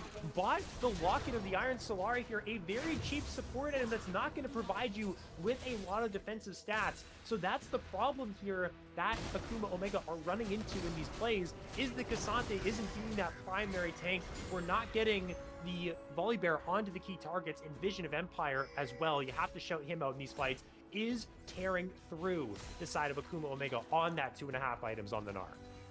Yeah, absolutely. The Gnar, really at a strong point in this game. Vision of Empire has been playing the side lanes very, very well, but he really is the only one for the time being. He is the only member with a positive scoreline. He almost has 3 items. The rest of DDG still kind of suffering. Really the only character other than this Gnar that I can think of that could really be quite relevant in these team fights is going to be that Varus. Right? Brandy Fan just got the 2 items. This Varus is really going to start dealing damage to those frontliners. So if you can peel as the Gnar and as the Sejuani for that carry and kind of let him rip in a lot of these team fights, then we could see kind of a double-pronged attack from DDG as they've got not one they're big looking member, for but hierarchs 2. right here. Stormbringer has to be used defensively, and Good the bait. teleport forced out. Good bait is exactly right. They get the teleport off of the Syndra. But they're looking for more. Flash forward. Huge shockwave though. With that, Vision of Empire has taken down the fight into the Cyclone. They go. What can Vision of Empire do in the back line right now? It doesn't look like a whole lot because the flash forward from Havoc is going to be able to grab that kill and escape with 1 HP. Vision of Empire is transforming, but the triple kill goes Mega to Gnar is here. He transforms Mega. Hierarchs is in trouble. Choice still full HP. Now they're fighting 2 versus 2 against the Syndra and the Sivir. And now he jumps forward. He jumps in. From Parko Duck and the stun lands. That is 4 kills for this Sivir. Stepping up to the plate is the Akuma Omega ADC. And they're looking for this in him. Yeah, I mean, they've got about 10 seconds before Brandy Fan comes up for the respawn, so I don't think they'll be able to realistically end the game here, Ferris, but they take the inhibitor. Now they're going to be able to float on toward the dragon and give themselves another advantage. Soul Point now puts DDG on a very short timer. And off of such a good fight from their Ratchet, finding the hook onto the flashless Brandy Fan. The shockwave from Troy was good, but it wasn't enough. They picked them all off, and they get themselves another fight win. The pinks are coming for the dragon, but it is gone. It is too little, too late. I don't even think they're going to be able to go for a pursue here. Now they're going to have to maybe put their eyes on the prize of mid lane. There are supers they've got to work through, but getting this mid lane tower could give them some kind of an advantage if they are able to keep this wave alive. They have 4 people grouped up strong, so this tower not long for the world. They're going to be able to grab that at the very least, but they do have to be careful because everyone else now from Akuma Omega flooding the area. They are going to be able to clear out that wave and protect their tier 2. Huge item spikes now for Barco Duck after so much gold injected into the Sivir after that play. LDR is completed. Infinity Edge, Essence Reaver. So much damage does this Sivir deal, and a lot of attention is focused onto the front line of Akuma Omega in these fights. So the Sivir is just unloading for free and dealing all of this damage. Now they're doing the exact same play again. They're looking for the Baron while all 5 people are alive, although there are people that are very far away. Teleports have to be utilized. They're jumping off the Baron now. 4k HP. It's going to reset. Very tense around this pit. Yeah, I mean, it's a good look there from Akuma, just trying to barrel down on the Baron, but they have got to really respect their opponent. Sure, they're up in this game, but it's only a 4,000 difference. Here goes Jordan. They're looking for Havoc. This is not the target, though. This is a Cassante who can take your damage all day long. JordanBot really wants to try and find the play, but they just cannot make it happen. At the very least, they're stepping forward. They are looking to make plays. And at the end of the day, while this is a 3,000 gold lead for Akuma Omega, while it does feel that they are the ones in the driver's seat, one fight is all DDG need. One Baron to bring it back. They're trying to bush camp. They're trying to death bush, but Akuma Omega just aren't falling for it. Yeah, I mean, Akuma Omega really playing this late game out well. They're just making sure they don't give DDG an inch, because there is a possibility where DDG can run away with this game, and it all starts at one team fight. Vision of Empire very, very close to ticking toward Mega Gnar, and DDG, I imagine, really want to play off that timer. Akuma Omega, though, completely dispersing out of fear that that might be possible. So good timing from Akuma, kind of just playing this game back. And again, it's DDG that are on a timer. Akuma don't really have to worry about, you know, playing this game out and forcing themselves onto DDG, because DDG are the ones that have to secure this soul, secure this Baron, close the gap of a 4,000 gold lead in favor of Akuma. Akuma can sit there and continue to scale and be happy about it for the most part. They just have to be careful about the plays that they are going for. The one weakness I have found in the Akuma side of things is they go for these really risky plays that sometimes aren't fully thought through about what the repercussions could be. We saw that in game number 1. We saw it around the Baron the first time around, and they almost did it again, but then they smartly backed off and realized this is too risky. So showing good growth there in that mindset. If they can just play it slow, like you said, get to that next Drake, set up around that dragon, look for a fight when you do have the lead. You have 3.5 items on your Sivir. They have now the Void Staff completed on the Syndra, is going to basically be able to 100-0 anyone that Mags finds with the Scatter the Weak into the Unleashed Power. They're sitting at a really good spot here. The ball is in their court. It's their game to lose. Drop Dead Gaming, they have to find some type of unexpected advantage, some type of flank, access to the backline, someone caught out here. Otherwise, Akuma Omega looking to make the play that busts this game wide open. Dragon coming up in a little over a minute here, so that timer that DDG have been on for the past few minutes is finally going to be up. And it really is going to determine how the rest of this game is going to go. If DDG can get this dragon, if they can get a fight win, they might have bought themselves a little bit more time and hell, even an advantage in this game. But if they give away this dragon, then it might as well be over, because Akuma Omega have so many spells in their arsenal to be able to utilize and piggyback a Ocean Soul off of. So it's a dangerous game to play. Both teams are resetting. Vision of Empire is just now Mega, so he's gotta go quickly to get those stacks on up. And it looks like they know he's mini. It's Akuma who are just pulling the trigger! Big shockwave though, that's found it. Mags is gone. There is the moment for DDG. They now have a 5 versus 4 on the map. They're gonna try and continue this fight if they can. Still waiting on that Magar. Ratchet's in a little bit of trouble. Is very low on this pike. Havoc trying to take up for the team. The Sivir just they got Havoc! Hit though. It is now a 5 versus 3. He's going run. Is Akuma Omega? Barco Duck forced the flash away. The Stormbringer used defensively. The flash forward from Vision of Empire is not going to find the stun. But when all have doubted them, when they felt like they were out of it, Drop Dead Gaming find their miracle. DDG, they find the fight win, they find the pick onto Mags. They're going to be able to secure themselves a dragon for the time being. The death timer's not long enough for them to pivot onto that Baron. Akuma going to try and establish some vision up for that top side in case they get a fight win. They might just be starting it right here. This is another Hail Mary. We saw this in game 1, Ferris. Will it work out this time? They have to be careful. Unleashed Power for Mags is still available. Unable to use it in that previous play. Vision of Empire is being engaged upon. Barco Duck, though, doesn't have flash. Half HP on this server. Troy has to teleport. They are looking to try and collapse onto these two players. They're doing not a lot of damage. No, he finds the Narc, and Vision of Empire escape. His team is now here. Evil Lobster is in the area. Barco Duck is in this alpha now. They are trapped. How is he alive? The corner. Oh my God! Huge. Drop Dead Gaming. They played the map nicely. Vision of Empire escapes. 5 versus 3. They will continue. Havoc is the one that is being walked up in the front line, and Keeg will fall. Baron is up, is alive. The gold is even. Drop Dead Gaming have suddenly risen from the grave. Drop Dead Gaming! They have closed the gap. They have found their footing, and now they're looking to trudge all over Akuma Omega. Ritty's ego there on the Baron. Mags is still plenty healthy, has that Unleashed Power and the ability to one-shot a member, but it's only one champion. He's got to choose his targets wisely, and it doesn't even look like they're going to give him that luxury, Ferris. They're going to get the Baron. They're going to teleport behind. Troy is trying to find his man here. The 1v1 in the mid lane, not going to be able to lock down the Syndra. So maybe a little bit of an overzealous teleport from Troy's side of things, but Drop Dead Gaming, they are filled with energy now. They are ecstatic. It felt like this game was done and dusted. You and I, Class, were slowly counting DDG out. We felt like Akuma had the rust shaken off. They've got back into their groove, just like we saw in the semifinals against Boomers over Zoomers. But this time, this is no BOZ. This is the undefeated Drop Dead Gaming in the regular season. This is one of Titan Immortal's best, and they're showing why that is right here in this game number 2. Yes, they are, Ferris. Now they've got the Baron. They have the opportunity to really put their foot on the gas for the first time in this game. They are in the driver's seat. They have the ability to run over Akuma Omega. Ritty's ego. Ratchet is looking for a flank, but this Pike might just have outlived his time in the sun.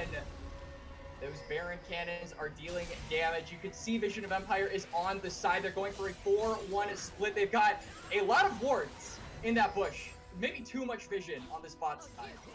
But hey, they're making the play happen. Onto Ratchet they go, but he's able to escape. The Cyclone is utilized. The Glacial Prison is utilized. Maybe this is the mistake from Drop Dead Gaming. They have to be careful. Lock up onto Hierarchs. Still has that Stormbringer available. They are looking for Jordan Bot. He dodges! No way! The clone is going to bring to Wukong to safety, as well as Vision of Empire. Level 17 to level 15, winning the 1v1 against Havoc. Almost drops that Nexus Tower. So close, but nothing to get for Akuma Omega.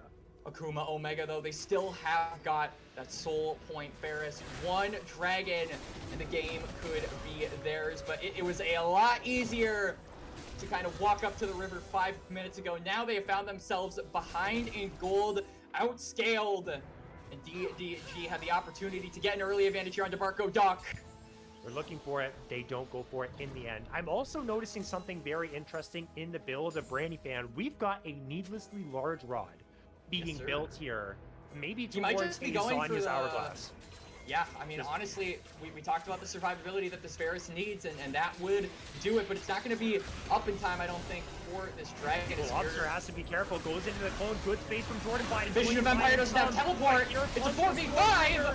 Troy is caught out though. It's a 1-for-1 to start the playoff. Havoc is now going to join the play. The shutdown on Troy is good here for the Syndra. Jordan Bot is getting low. Havoc is getting low. But look at the damage from the Simmer. The boomerangs are ricocheting back and forth. It's a 2-4-2 or a 2v2 on the map at the moment. 3-for-3 in the fight. Evil Lobster escapes. So much tension building around this game. We got a banger on our hands. And thank God for Brandy Fan. They're completely outplaying that exchange. If he had just died there and wasn't able to return fire and get that triple kill, then it might have just been a game-winning fight there for Akuma. Vision of Empire didn't have the TP, didn't have the Mega, wasn't able to join up in that fight, so it was a 4v5.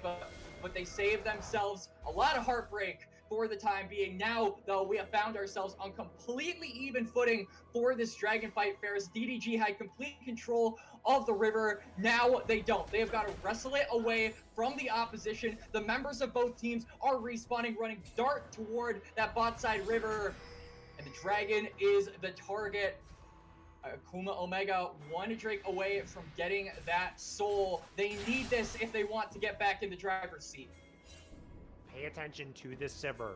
4 items now for Bark Go Duck. The boomerangs absolutely decimating the health bars of Drop Dead Gaming. They're just trying to rush down this Drake right here, right now. If they get this, he's Mega! Really go in their favor as well. Good. They got spell shielded. But they're going to run the stun either way. Evil Lobster goes in with the Cyclone, but not going to get much value here. The blue health bars are still very much alive. It's a 1-for-1 for the moment. The Cassante will drop. The front line for Akuma Omega is down. We are going to get a fight here, and the Poly Bear will grab it. Ocean still available, but can they win the fight? Barco Duck is still alive. Stormbringer is going to bring him to the side, but it's not going to be enough. They have to chase down these next 2 plays. They might be able to go for the end. They've got to go for the ace. They've got to get the ace. Barco Duck is down. Mag's the only one that Troy flashes over the wall as well. They will be able to grab this kill. They're teleporting into the mid lane here right the now. mid lane. They're going to do it. For that 2-0 lead.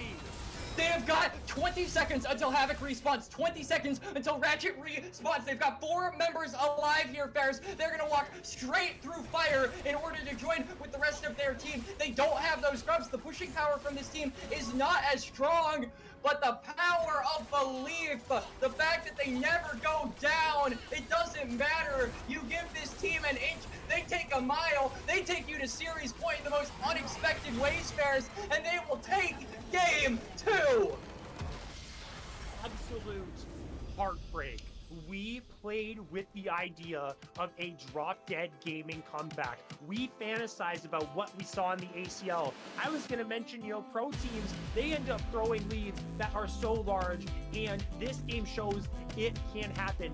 Never give up in 4 games, because one play, Evil Lobster into stealth, ball on his back, Troy, Shockwave, pick onto Mags, starts the snowball. They win the fight around the Dragon Pit. They never gave up. It was a slow start, but once the steam started getting into their engines, they were headed down that track at 100 miles per hour.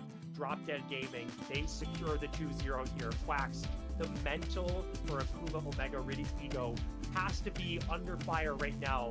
They really got to dial it in here if they want to make this reverse sweep happen. Yeah, absolutely. And just thinking about the mental fortitude that Akuma Omega are going to have going into game number 3, I'm going to be honest with you, Ferris, that game 2 would tilt the hell out of me. I would not be able to continue my solo queue endeavors if that kind of a comeback, I was on the receiving end of it. So I'm really interested to see where their heads are at going into game number 3. But man, oh man, there is no question that DDG, their mental state is one of pure elation. The fact that they are breathing sighs of relief going into game 3 with a clear head, knowing that it's just one more game, one more win, one more big pick, team fight, comeback, whatever it is going to take. There is only a few more of those to be had before they can officially crown themselves the Immortal Fall 2024 champions. They have 3 cracks at it now. They did not fall in game 2. If they fall in games 3 and 4, they'll still have those silver scrapes to try their luck here. They are very much in the best spot imaginable after 2 games. But Akuma Omega, they still got air in their lungs. They still have more chances here to bring it back. They got to take it one game at a time. And maybe with good mental fortitude, good drafting, they can bring it back. That is what is on the line here. That is what we are going to find out after this intermission. It's heartbreak here in the Titan Immortal League, but through perseverance, Akuma Omega may be able to bring it back. We are going to find out right after this.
From side to side, without you by my side, my side, my side, without you by my side, one time from side to side.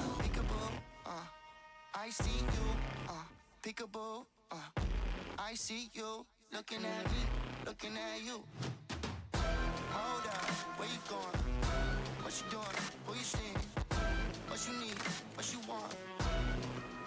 I said, without you by my side, my side, my side. Without you by my side. One time from side to side. Without you by my side, I can't go outside. Without you by my side, I can't go outside. Without you by my side, I can't go outside. One time from side to side.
Stranded in the open, dried out tears of sorrow, lacking all emotion.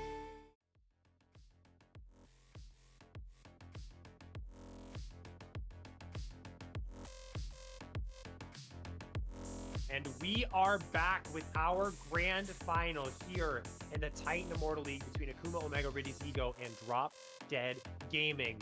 We've seen the first two games go down. It's been a wild ride with DDG up 2-0, but we're gonna take a little bit of a comedic relief here with our next Kiss, Marry, Kill segment. This time on this episode featuring Nutcracko, Festive Maokai, and Reindeer Kog'Maw. So we see everyone involved in tonight's production there. Our producer Golden, our observer Rare Adam as well got their picks in. Quacks, let's start with you. Let's pick your brain a little bit here. You had picks a little bit different to me. Why? Yeah. Let's start with your Nutcracko pick. Why are you kissing Nutcracko, bro? What's going on there? All right, so first of all, I think we all know that Shaco in the lore, right, and Nutcracko by extension, does not exist. He doesn't have any lore. He is just a figment of your imagination. So, I can't really kiss something that doesn't exist, can I? So I'm kind of cheating the rules a little bit, because I'm not really kissing Nutcracko, because he doesn't exist. So, there's that. Okay, well, that's actually some pretty interesting logic right there. Now, give us your picks on the right reason why you are marrying Festive Maokai and the reason why you're killing the Kog'Maw. So I'm marrying Maokai because he seems to have good intentions. You know, he wants to bring the Shadow Isles back to life. And I mean, besides, look at how happy the Poro is to be next to him. Look at how happy the presents are to be next to him. He's even got Bad Santa Vigar with him. So he's got a buddy that tells me that he's trustworthy, he's committable to a relationship, and overall, you know, I like a man that I can look out for on the long run. Kog'Maw, though, is just ugly as hell, right? Like, I am not kissing that. Look at that mouth. That thing might actually kill me. So there's, I mean, I think you and Golden are absolutely out of your minds. You know what? Honestly, the more and more I take a look at that splash art, I might be out of my mind. You know, Potatoes and Swifty on Conqueror last night, they gave a pretty good, I guess, compromise to why they kissed Reindeer Kog'Maw, because we all had the same thing. And they said, instead of kissing it on the mouth where all that goo and barf action's going on, maybe they give it a kiss on the big bright red nose of the reindeer. And then, you know, maybe when Kog'Maw's sleeping, so he's not just gonna eat you, regurgitate you, digest you, and all that horrible stuff, that you can get away with that kiss. Then you can't really do the same for Nutcracker, because he's just gonna dice you to death. Or I mean, I guess as a figment of imagination, it might not happen according to your logic, Quacks. But those are my choices. And then, of course, with the last one remaining, Maokai, for all the wonderful things, same things that you said there. Quacks looks very happy, has a little buddy there in the Vagar. The Vagar, we know, the most evil of all evils in Runeterra. So how do we not know Maokai is that evil guy accomplice of Vagar? Because he's got a Poro next to him. And Poros are a sign that you are a good person, right? Braum, everyone in the Freljord who is nice gets a Poro. If you're nice, you feed the Poro snacks. And Maokai, he probably has some snacks, so he's gonna feed the Poro. That's a nice guy right there. That's a sign that he is the man. Well, you heard it there from Quacks. That was the kiss, marry, kill there. I also, I need to get in touch with Rare Adam as well here. He's marrying Nutcracker. What in the world is going on there? I'm going to pick Rare Adam's brain when we end up going to our next break, but we're not going to do that now. That was Kiss, Marry, Kill. I hope you all enjoyed that episode that we had on the stream for tonight. But now, more serious matters here, Quacks. Back to reality. And for Akuma Omega, that reality is very harsh. Down 2-0 to Drop Dead Gaming. You had that game in the palm of your hands, and then you dropped it in the snow and you lost it. Big snowstorm came and took it away. They now have to win 3 straight to become our champions. Yup, it's a tough road for the side of Akuma Omega Ritty's ego, not just in the sense that winning 3 games, I mean, that takes a lot out of you, especially against a team like DDG, who literally never quit. Even when they're down, they're never out, but also just from a mental perspective, right? Having to play 3 games is daunting enough to actually play, but even thinking about playing it sounds daunting. And then also those first 2 games, absolutely brutal, heartbreaking. If I was one of those members, I might not be able to continue playing out this series. So the fact that they're even here, I think, is better than what I would do. But they're going to have to be back and better than ever, because they put their best foot forward in game number 2, and it just was not enough quite yet. So I am interested to see what they're cooking up in game number 3. They had a good strategy in game number 2, so I actually hope they don't completely abandon that. They just need to play a little bit more cleanly toward that late game. And by cleanly, I mean,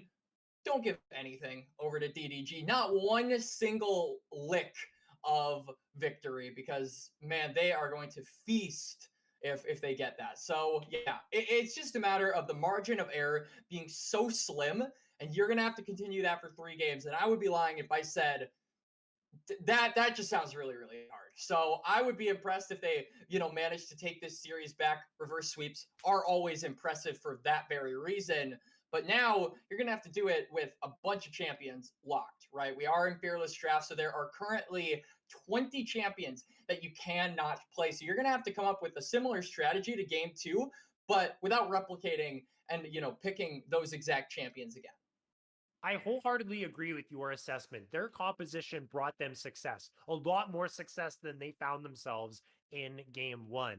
Get yourself winning lanes. Get yourself some agency in the jungle, so you're not power farming on this Gwen with no other help around the map to get to that 3-item spike, and then, you know, the other team wins the game before you can get there. That's what we saw in game one. This time around, it was the side of, you know, the side of Akuma Omega with that volley bear in their hands, Hierarcher, and making plays around the map, getting things done, looking for dives, getting towers. They got 6 grubs. Again, it's that execution. It's that one moment in the mid lane where they got caught out and drop dead, found their moment to strike. So they need to build themselves a very similar composition. On the other side for Drop Dead Gaming here, I don't know what happened to them in that early game of game 2, but they did not look like the same team. They came out flat.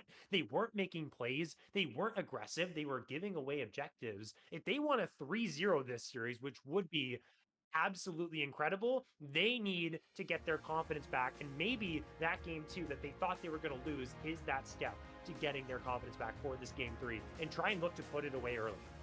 I mean, I think at the end of the day, the champions themselves just didn't have a lot of agency in the game, right? We were looking at this comp and saying, okay, they have to group up, they have to team fight, and Akuma Omega kept them from doing that for a very, very, very, very long time. But the moment that they were 5, the moment that they were able to go for one of those team fights, that's when they started to turn it around. So yeah, I agree with you. I think you need picks that have more agency in the early game, that you can start to get the snowball rolling with, unlike game number 2, where it really didn't feel like, even if you got one of those champions ahead, it wasn't necessarily going to transition well into the mid to late game. So you need to make sure that those are activated early and that you actually pick some of those champions. And that's where I'm, of course, looking yet again at the bot lane, right? The Varus was good, but I feel like we can have some picks that are a little bit more aggressive in that laning phase, Ferris. I want to see some aggro there. Things like the Kaisa are available. Things like the Callista are available. Akuma are on red side, so they're probably going to be picking something prone to the solo laners first. And I say that, and they go for the AD carry Jinx, the first lock in here, Ferris. And I can already see you shaking your head. I don't, man, come on. Jinx is not a blind pickable champion, guys. This is not solo kill or solo queue. There is the Kog'Maw. Now, the fantastic thing about Kog'Maw is, yes, you could play the Lulu and utilize the range that you have, the damage that you have. You can also play poke Kog'Maw, and that is something that Branny fan loves to play.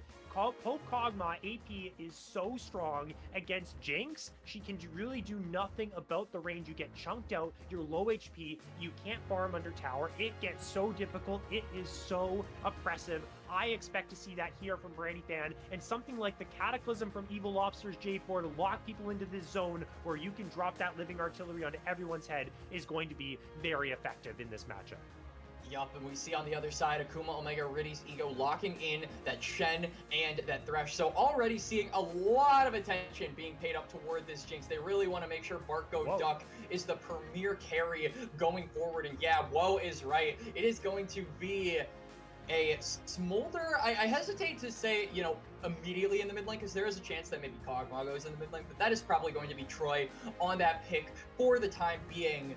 I will say, though, I want to see, I feel like an Enchanter is almost necessary to go with this DDG. You've got a lot of Engage, you've got a lot of Marksman as well. If I could, I would throw Ivern down here for DDG. That would be an absolutely Exodia pick, but unfortunately, you already locked in that Jarvan. I think that Akuma have a decent amount of options, though, to be able to actually counter that Jarvan and potentially pick him off of any of those engages. A champion, most notably that I'm looking at, could be something like that Xin Zhao. Could go for something there. You win out in the early game and basically all phases of the game. That is also a possibility. You could go for something like the Viego if you want a little bit more carry potential. There's a decent amount of mobility now that Yone has been locked in as well. Very interesting. So we are probably going to see hang on, of Empire Yone in the top lane. This is something that Vision of Empire has played before in the past into the Shen. It could get dicey. I don't know. It's not your typical Yone matchup where it's like, oh my goodness, they picked Cassandre, I'm gonna go with the Yone. They picked Aatrox, I'm gonna go with the Yone. It's the Shen, could get difficult. Rek'Sai as well for Hierarchs. This aggressive set playmaking setup jungler that wants to get right in your face is going to pair very nicely with the Ahri, and we're going to see a Warwick round this out. What is going on here? There's something missing from this composition. Is it J4 support? It's J4 support. It's J4 support. It is probably, it's the Warwick jungle. this champion recently got changed to actually be really, really strong. I'm going to be completely honest with you. His Q cooldown is now 6 seconds permanently. The attack speed was slightly lowered onto Blood Hunt, but this guy is an absolute menace in the dueling potential. I think I played a solo queue game today, and I have to check up on this, but I believe someone said that Warwick Jungle has like a 56% win rate or something crazy like that. The changes, the adjustments that this champion has undergone over the patch, and the fact that he's been strong for a couple of weeks now, I think actually make him a pretty viable jungler in competitive play. Now, against a champion like Rek'Sai, I am interested to see how this matchup goes, because it is basically going to be two junglers wanting to go in on each other, and I would honestly favor the Warwick in this matchup simply because the moment the Rek'Sai goes in, you've got an easy target to go on for that infinite duress for and get that healing or get that subjugation. Getting onto the backline is going to be the most difficult part for Akuma, Omega, Ritty's ego, because they've got so much peel, and that extends to the Warwick, that extends to the Jarvan, and even the Yone as well can get the fight going and make it difficult for any follow-up if you do get into the backline. The tweet from Agurin, who is a challenger EU jungler, was the screenshot of the S plus on u.gg, 56% win rate for Warwick, and his quote was XD in all capitals. This champion is strong, very, very strong. We didn't see it have success in Titan Conqueror last night when it was played in the jungle into a Viego pick. Let's see if Evil Lobster can get some success for themselves. I assume now that we see all our compositions, it is going to be that AP cog buff for Brandy Fan. They need magic damage. Without it, they are sorely lacking that. They would be full AD. It works a lot better into the Jinx. Well, hang on. I think it will be. I think there could be a chance, though, that this Kog'Maw just goes mixed damage, because Kog'Maw in and of itself has, both AD and AP scaling.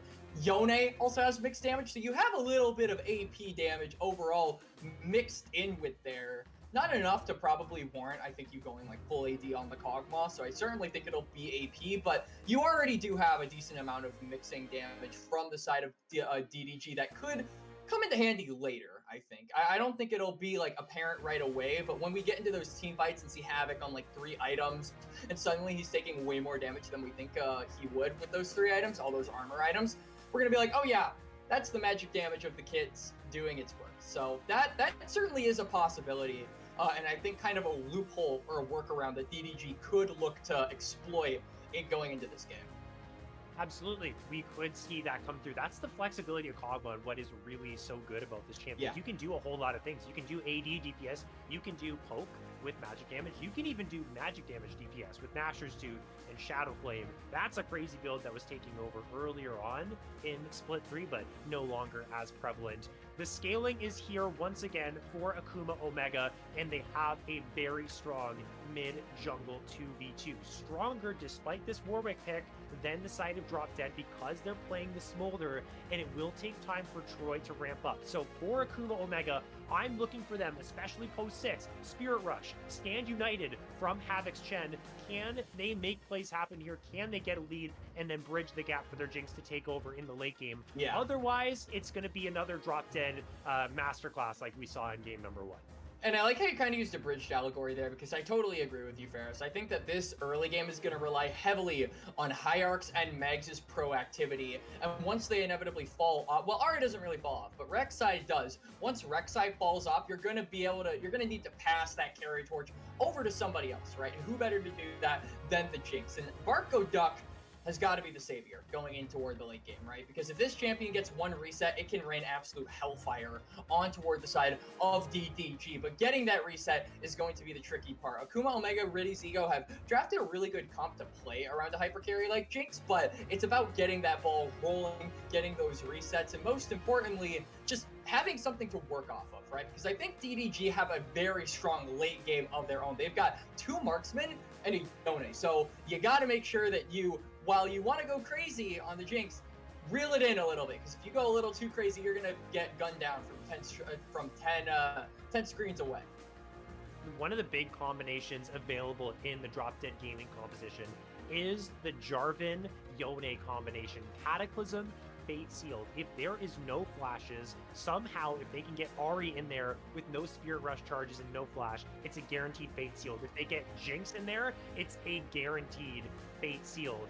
And so much potential in the damage department on this Drop Dead side because of that. Although the one thing that they are sorely lacking, especially because Jarvan is going to be on that supports economy, is the front line. And I'm looking at Barco Duck with the Super Mega Death Rocket. It's going to do a lot of damage. There's going to be people that are chunked here from Mags, Quacks, and doing all that damage on the Ari. One reset, like we talked about, could do the trick. DDG have to be precise with their engagements. Yeah, I like how you pointed out the front line. That's something that I kind of missed in the draft, but one that is going to be really important later down the line. I mean, if you get one reset over to the Jinx, you don't have a lot of front line to be able to really tank up more than just a few hits. So, should be interesting. And again, it's about getting that ball rolling early for Evil Lobster, or Vision of Empire. I want to see some roaming, actually, from JordanBot in this early game. I don't expect that the interaction between Jarvan and Thresh is going to go super duper well in the Jarvan's favor. So that means, you know, roam up toward that mid lane, roam toward that top lane, link up with your jungler to go onto the Rek'Sai. Both of these junglers are early, and just try to get a ball rolling. Vision of Empire is not going to know that this lane swap is happening until he steps up to this lane. He's got to be careful. Don't walk right into that brush, Vision of Empire. You are going to be in for a world of hurt playing aggressive on this wave, thinking it's going to be the Shen. I'm surprised Ratchet and Barco Duck haven't went for it just yet. Maybe he started the play. He did. So Vision of Empire going to take an unfortunate trade here, going to drop down to half HP. And now knows Quacks that you're not in the lane against the Shen like you wanted. You're up against the Jinx and the Thresh. Yep, this is exactly what we saw from game number one, except it was DDG punishing that Darius pick. And we can already tell that Akuma Omega want to make an early play up toward this top side because Hierarchs skipped his Krugs, is probably going to go toward the Gromp and then maybe look for a dive. The waves are starting to stack, but crashing into the top lane tower. And really good response here from JordanBot. He's just channeling his reset in the bot lane tower. Evil Lobster is also pathing toward this top lane as well. So really good recognition from DDG to anticipate that a tower dive might be on the horizon. And I think now with the Warwick in the area, it's going to be really difficult for it to pull off. So good recognition from DDG, and I think it foils an early lead toward this Jinx, which is something that we really want to see from them. Vision of Empire has to be careful around these trades, though. Taking damage, you're kind of stepping up to try and get 1 or 2 CS. It's not really worth it in the grand scheme of things to trade your health bar like that. But do they know that Evil Lobster is here? They do not. They're going to go for this play. Tremors. This is going to be the Warwick to try and make the hero play to stop this side from going through. Excellent shield! Ratchet drops first! The first blood goes to Evil Lobster, but the shutdown is there. The Thresh grabs 1 kill, and it will be Barco.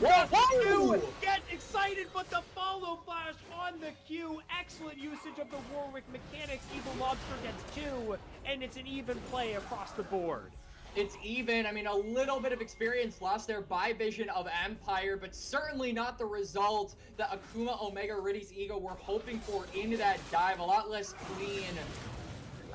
Has to be careful. He's going to drop. Excellent flank angle from JordanBot. Kill over to Brandy Fan's Kog'Maw. And I hesitate to even call it a flank angle. He was seen on the ward there. They knew where the Jarvan was. I just think that Havoc probably didn't anticipate they were going to go for that play. So it's a kill over to Brandy Fan. Early gold going the way of this Kog'Maw.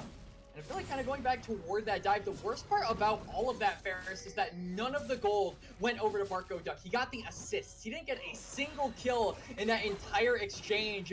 So not only does the result not net what Akuma Omega want, but the kills that they actually did get did not go on the target that they wanted. So DDG really responding well to these early game plays from Akuma Omega Ritty's Ego. And that is the better game, early game that we are seeing from Drop Dead. Game number 2, we had concerns about their early game. They weren't doing a whole lot. They were reluctant to make plays. Are they going to do it again? Look top. Here, they're going to try and make another play as Akuma. Evil Lobster's on the way. They're responding to this. The question is, can they get there in time? Vision of Empire has to be very careful. Hierarch is waiting inside of the brush.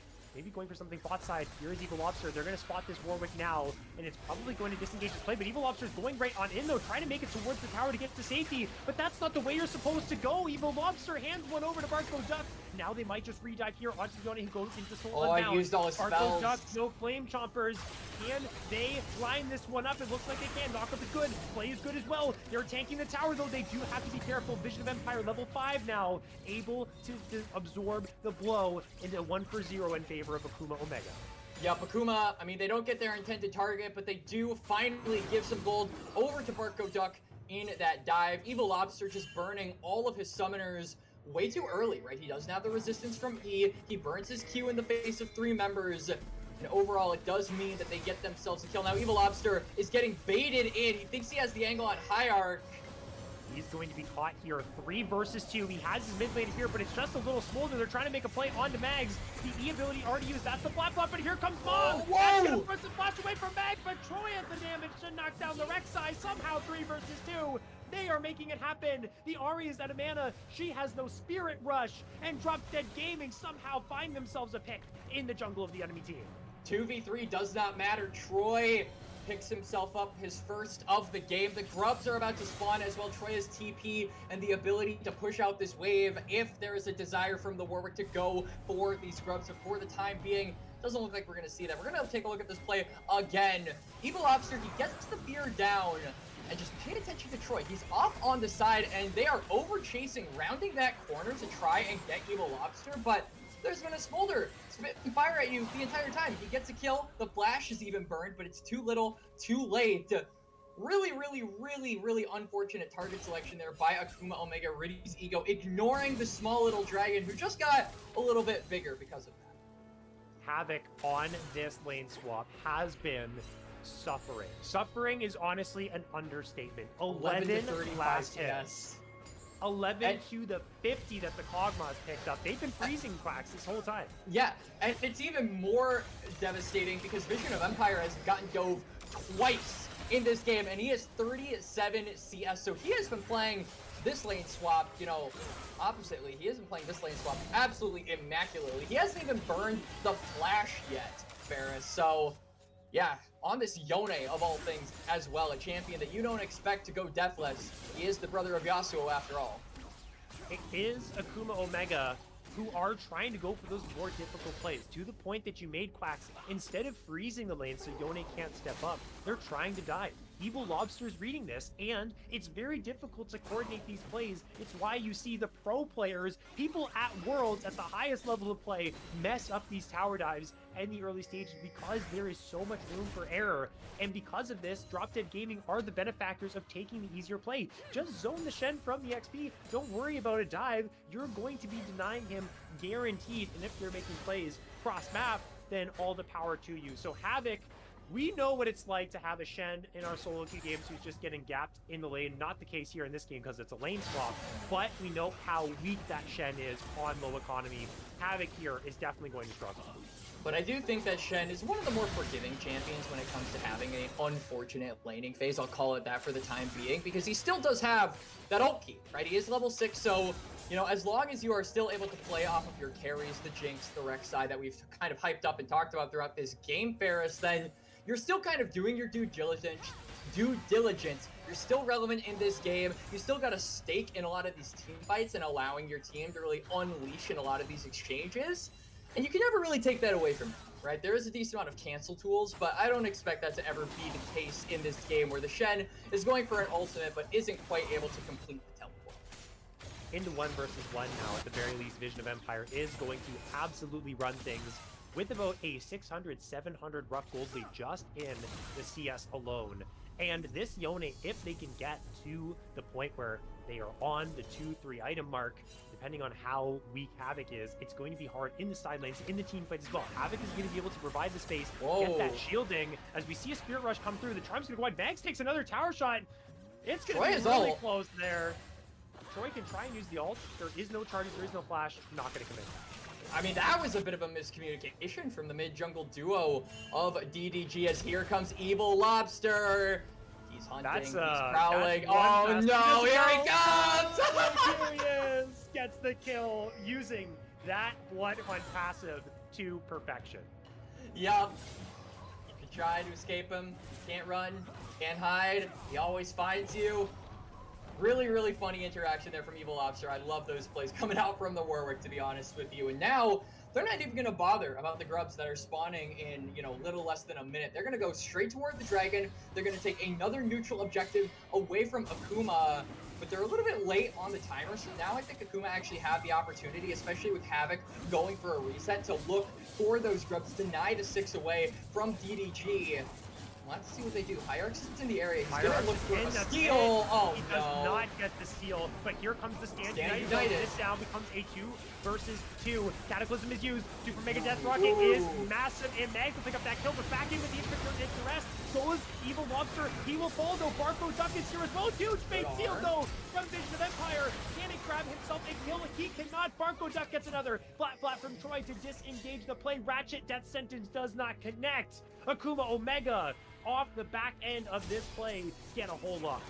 Yep, 2 kills going over to Barco. Duck has that IE complete, and really good zoning from the Jinx as well, utilizing those flame chompers to deny Branny Fan from getting into the fight. So it was a numbers advantage for Akuma Omega Ritty's ego. The gold difference is not so big that you can completely ignore one player from that fight being absent. So it's a numbers advantage win for Akuma Omega Ritty's ego. They lose the dragon, but now should be able to reset and look for these top side grubs. They're being pinged by their side, and they've got Ratchet roaming. So they're setting up for these grubs. Branny Fan does have the teleport and has the ability to TP, and here comes Jordan Bot. He misses the flag and drag Ferris. They're looking for a play. It's going to be Jordan Bot that went too far forward. Mags picks up that kill. Flash play is good here. Evil Lobster trying to escape now, but the taunt is good from Havoc. They're looking to make the play onto the shoulder as well. One more charge of Spear Rush, and the charm does connect. The Death Sentence will follow as well. It is Akuma Omega Ritty's ego with the fight in this game. They do not want to drop 3-0. They're making plays happen. They're up 9 kills to 6. Really, really, really audacious overextension there from Jordan Bot. He had to have known that some of the members of Akuma were right behind him. He didn't have the flag and drag. He doesn't have flash, so he has no way to get out if he gets caught. And this is what we're talking about in this game. He gets caught, the Jinx gets a reset, and they lose the fight because of it, Ferris. You cannot give this Jinx an opportunity to unlock that Get Excited passive. And now, because of it, they get 3 grubs. They equalize the count on that neutral objective. DDG, though, if you're looking for aggressive play on the bot side, and maybe just looking for this tower, Ferris, no one on Akuma Omega is there to save this except for Havoc, who is getting taken very low. Wow, that is a lot of damage. That is the AP Kog'Maw. That is the AP Kog'Maw. No magic resist on Havoc's side. And you would have to expect that being this solo AP, this is the reason why this pick is so potent in drafts like this. There will be no magic resist for the Kog'Maw to worry about. So still Branny Fan 2-0 on this Kog'Maw can deal out big damage. And despite the 3 kills from the Jinx as well, still 800 gold in the lead. That's the plates, that's the CSing, that's those 2 kills that is getting Branny Fan that lead. And for the side of Drop Dead Gaming, they just really have to focus on knocking down this Jinx. If they knock down the Jinx, the damage is severely, sorely lacking. It's really just the Ahri and a little bit of damage from the Rex side coming on out. So they're getting over aggressive in those plays like you saw before the grubs. They just have to wait until they see that Jinx and then try and utilize their tools like Fate Sealed, Cataclysm, and Infinite Dress to make the play happen. As Jordan Bot misses the flag and drag, the Death Sentence is going to exactly be that. Unless this Blast Cone brings him to safety, it will not. One more for Barco Duck. And now they're able to move in toward the top side of this objective. Really insane play there from Ratchet. It wasn't that Jordan Bot missed it, it was that he flayed him, so the distance from the Q toward the E was not enough for him to dash over to that flag. Really, really neat interaction, and Ratchet manages to snag his team yet another kill. Most importantly, it goes onto Barco Duck now 4, 1, and 6. Has those Yuntal Wild Arrows complete, and, as the items continue to stack for this Jinx, it's just going to get more and more deadly, more and more consequential for DDG to get caught in these exchanges. The saving grace for Drop Dead is, well, they aren't behind in gold. They are still ahead 1k. A lot of that is going to be evened up, or at least put Akuma in the lead with this Rift Herald that they're now able to secure. But they always have that ability, and the caveat to Jinx is she is powerful, but she is immobile. One big spell will bring her down, especially if she does not have Flash. So with Drop Dead Gaming if they can slow down the pace of this game. They have a Smolder. They're working towards the 225 stacks of Dragon practice. They'll have a big hyper-scaling theory of their own. Try and be more coordinated in these plays. They can bring it on back. Akuma Omega, they're going to want to stop that from happening. They're going to try and run with the very small advantages they have, doing so very nicely with this Herald. Yep, Herald does go down, but it gets charged at the top lane tier 2. Barely Ratchet misses that hook. So they get a lot from that top side. They should be able to just make that part of the map their own. But the bot side, though, is owned by DDG, and they're just going to go on toward that dragon, continuing the stacking. So, realistically, I do think it is worth it for Akuma Omega Ritty's ego at the end of the day. 2 turrets for second dragon really does favor them, and it all depends on kind of how they play around that top side of the map, right, Ferris? If they aren't able to really utilize that vision and look for picks on that side, which they have owned now that they have those 2 turrets, then really, I feel like that lead is good for nothing except for the gold that it gave Akuma Omega Ritty's ego. But if they can actually start to kind of use that side of the map, kind of make it Ratchet's playground to land hooks and get picks and further that gold that this team is really starting to get for this Jinx, then I think we'll see a lot of, you know, kind of hindsight worth it trades later down the line. And Akuma Omega have been doing a fantastic job thus far of playing bodyguard to this Jinx. So you talked about playing now top side, the strong portion of the map. That's where Barco Duck has been. That's where they put most of their members around the map for. As Jordan Bot could be in some trouble again, Flag and Drag is going to get them away. And now into the mid lane we go. This is where the difficulties are going to arise for Akuma Omega.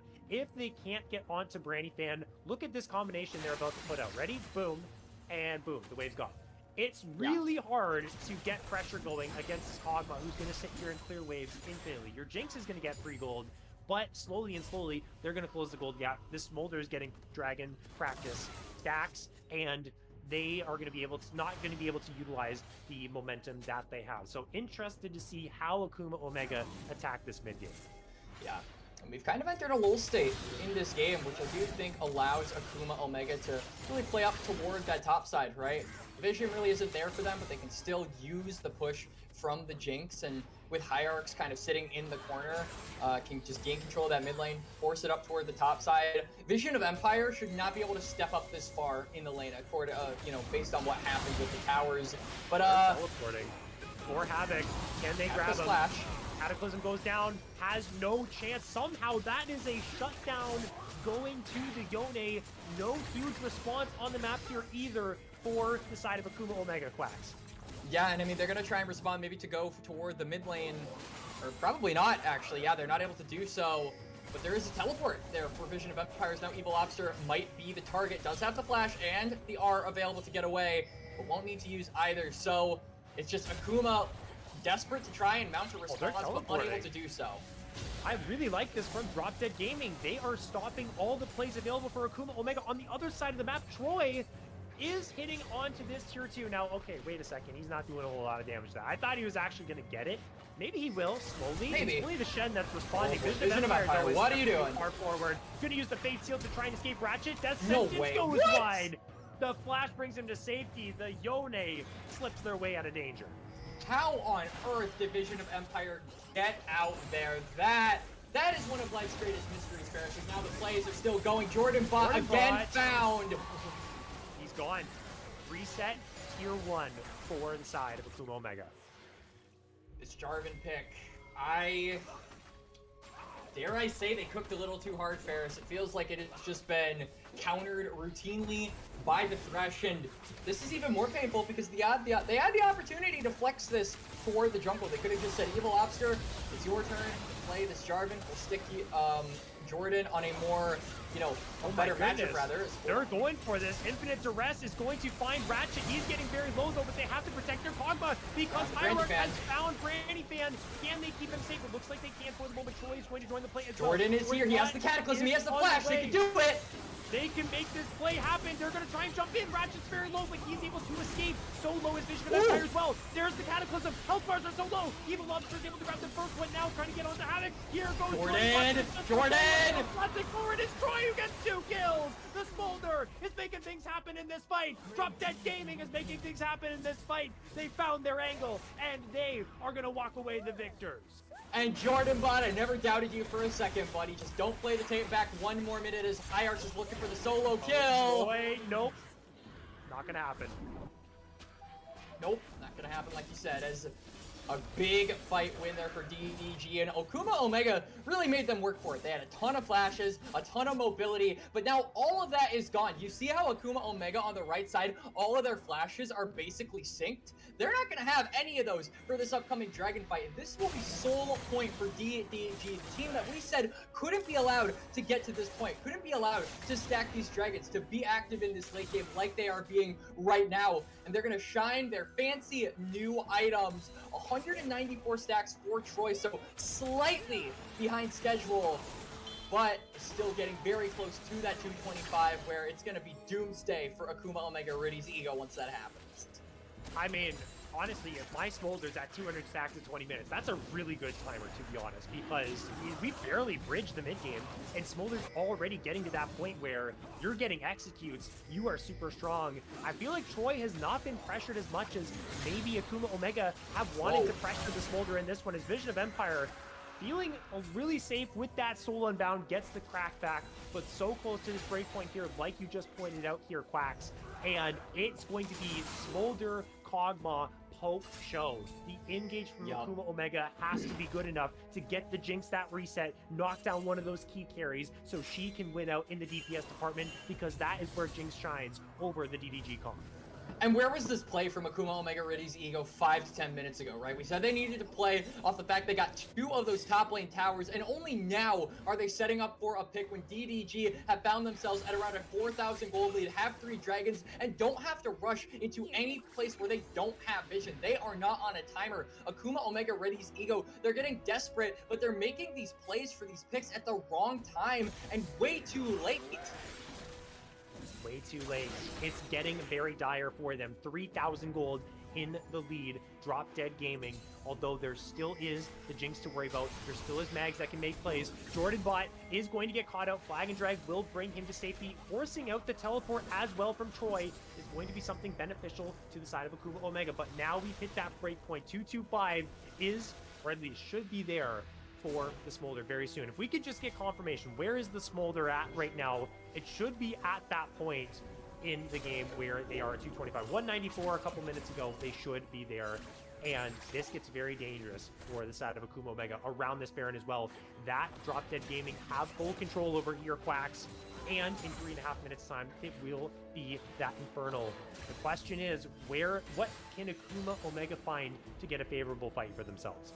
Yeah, Akuma, they've got to look for a pick, they've got to look for a play, they've got to look for something, because as it stands, you are very far behind in this game, and on even footing, it's just not going to work out for you, right? By the time this dragon spawns, you're going to be dealing with a 3-item Kog'Maw, potentially a 3-item 225 stack Smolder, as Hierarch maybe winning out in the mental game for that one. Steals away the blue buff, but not going to do much in the long run, as they're just going to be able to spawn toward this mid lane play. Rest goes on to Hierarchs. He stepped too far forward. Good Lancer from Ratchet to bring him to safety. Death Sentence connects onto the Yone and the Charm as well. They're layering a lot of damage into the Immortal Shield, though. He will go, and they will be all right. Vision of Empire backs that one away. Tense in the mid lane.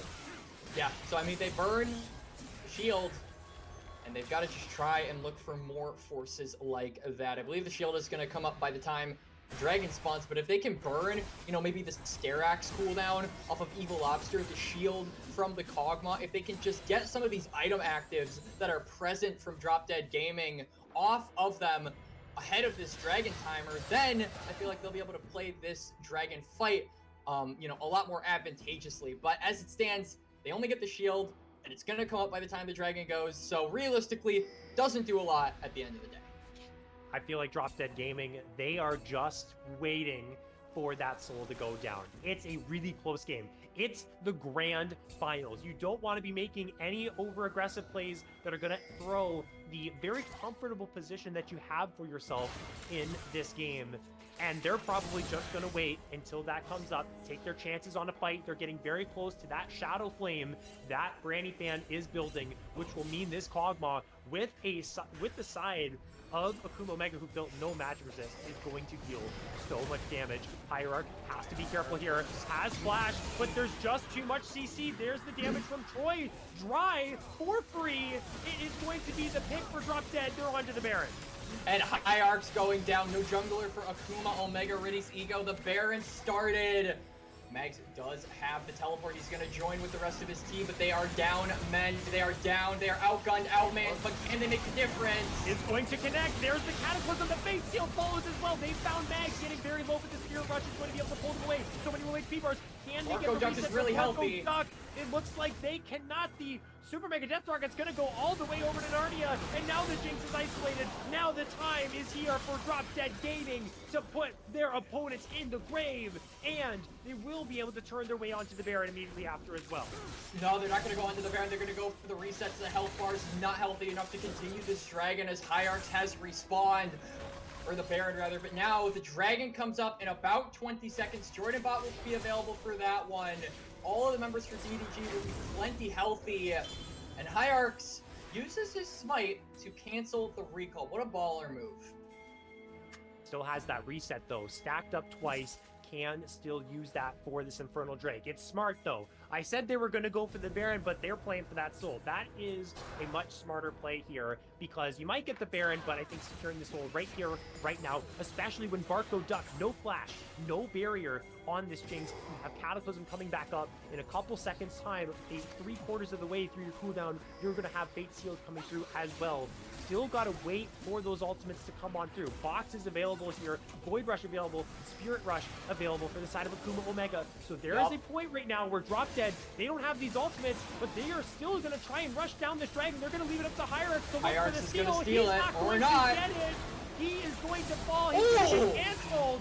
That might just be coast to coast right now here for Drop Dead towards the Baron. Yeah, they're marching right through the mid lane. Hierarchs burns the flash as well, but isn't able to get away. The fear from Evil Lobster prevents him from getting over the wall. 250 stacks on the Smolder. No contest from Akuma Omega Ritty's ego. They know that this objective is lost.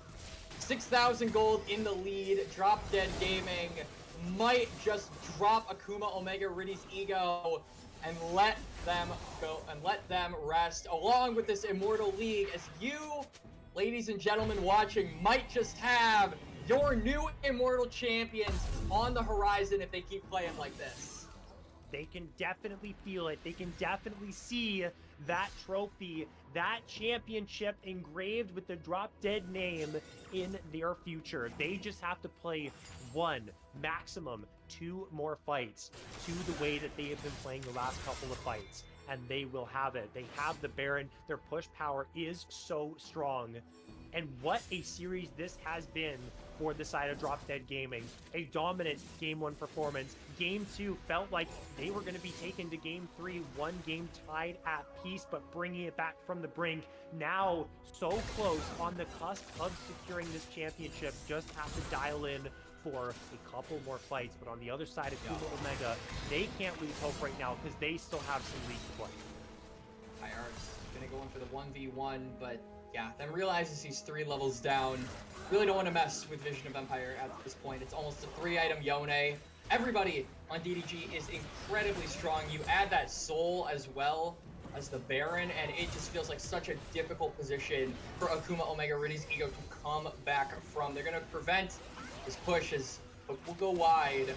The 1-3-1 is a little bit disjointed. That mid lane wave is not synced up to the rest of the lanes, but it will probably allow them to still get that outer tower for the time being and really keep putting Akuma Omega Ritty's ego on their toes. All of the tier 2s have been secured. We have breached the 10,000 gold mark, roughly, give or take a few hundred gold. This is the golden standard for leagues in League of Legends that Drop Dead Gaming have acquired on the cusp of their championship here. One more win to complete this 3-0. Look at the damage from the side of Brandy Fan right now. Living Artillery is ripping through the HP of both Ratchet and Barco Duck. They have to completely concede this mid lane tower. The inhibitor will soon follow as well. So much pressure being applied here, Quacks, from Troy and Vision of Empire in the side lanes as well. The base is just being dismantled right before the eyes of Akuma Omega. They're gonna have to make a play happen just Drop Dead Gaming, they are looking to make Akuma Omega drop dead here in this series. They've already found one. The inhibitor will fall as well. They have their eyes on the prize. Ratchet going to fall. The flash not going to get him anywhere. Mom runs to the back of the side of the fight as well. Now, there will be Hierarchs to be taken down. Havoc soon to follow as well. Akuma Omega have been pushed into their fountain. Drop Dead Gaming on the base. Maybe a reset for this Jinx, but she will not be able to reset the score of this series because it's all DDG. They have been so dominant all year long, and they will finish as your Fall 2024 Titan Immortal League champions. And how many games have DDG lost in all of the Immortal League, Ferris? Big fat donut is met with that question. No games lost as Drop Dead Gaming, the undisputed, uncontested champions of the Immortal League. Not a doubt in anybody's mind after this point. What a dominant series from them. Game number 2, looking a little bit scary, Ferris, but they hold fast, they persevere. They push forward, they win that one, and they breeze through game number 3. And man, credit to this team. Absolutely insane that throughout 10 weeks, a ton of best of 3s, a ton of best of 5s, they never ever faltered once. It's the true qualities of a championship team is when not only are you winning, you're winning when you're ahead, you're stomping teams, but also when the going gets tough, you're able to battle through, overcome, and still come out on top. And that is what Drop Dead Gaming have shown us in this series. Now, for the side of Akuma Omega, they fall here in the grand final, but we can't count out their performance across the entirety of the season as well. Topping Group A, 14-2 game score, 7-0 in the regular season, winning out in hard-fought battles in the quarterfinals and the semifinals. They are absolutely the number 2 team here in Titan Immortal, and not a season that we can really scoff at. A very impressive run from them as well, but Drop Dead just that little bit better here. As now, with this series over, we can talk about a little bit about what the players have, or the performance of those players. If you had to give your MVP vote here, Quacks, to one specific player of this championship Drop Dead Gaming roster, who stood out for you the most in that 3-0? Honestly, it's tough because I feel like there were 3 really big performances in every single game, right? The carries were different in every single match. For game number 1, Brandy Fan was an absolute beast. For game number 2, Vision of Empire on the NAR held fast and put his team on the cusp of victory. In game number 3, it was Troy, right? I gave it to Troy and I give it to Brandy Fan as kind of a joint effort. So if I had to give an MVP to someone, I'm giving it to Brandy Fan, honestly. The way this guy played, especially when you consider who he was against, Barco Duck was really a good AD carry. And the fact that he dismantled him in this series, I think just goes to show the caliber that this guy is able to play at. Who knows?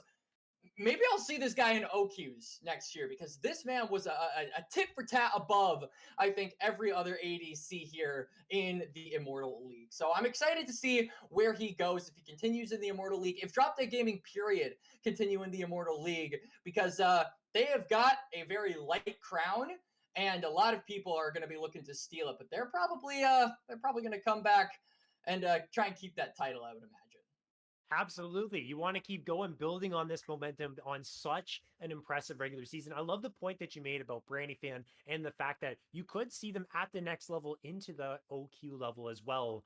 And that's a great thing to do, is follow players that you like to see in these leagues and follow their journey from when they're playing in 100 LP caps leagues, in 600 LP cap leagues, all the way up to the OQs, to even NACL. This is how the future of NA talent is built up through leagues like this. It's super important, and we're seeing some high caliber players here in these series. So I love that point that you made, and I would be very excited if we see any of these players in the future inside of these OQs. But You have a point to make here, Quacks. You know, I see a lot of people in the chat saying that Brandy fans shouldn't get MVP. Shut the hell up, boys. This man carried games 1 and 3. You wish you were as good as him. Anyway, yeah, that's just all I had to say. Let's not be haters toward one of the better players on this series. That's just the point I had to make. You know, Ferris, I got to call out the naysayers.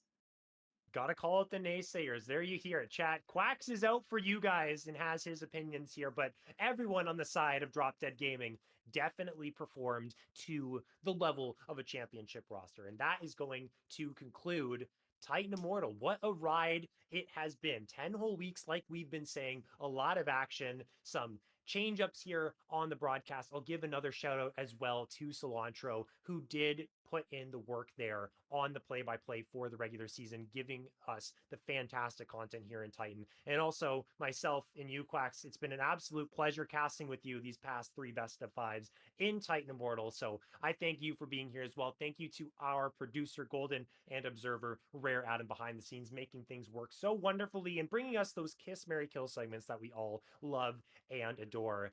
And for that, I will bid you all good night. Thank you to everyone who did tune into the stream tonight, who's been tuning in throughout the entire journey of Titan Immortal. And we hope to see you in the winter split when we return. But for now, we will be signing out. Everyone, have a fantastic holiday season, and we'll see you all very soon.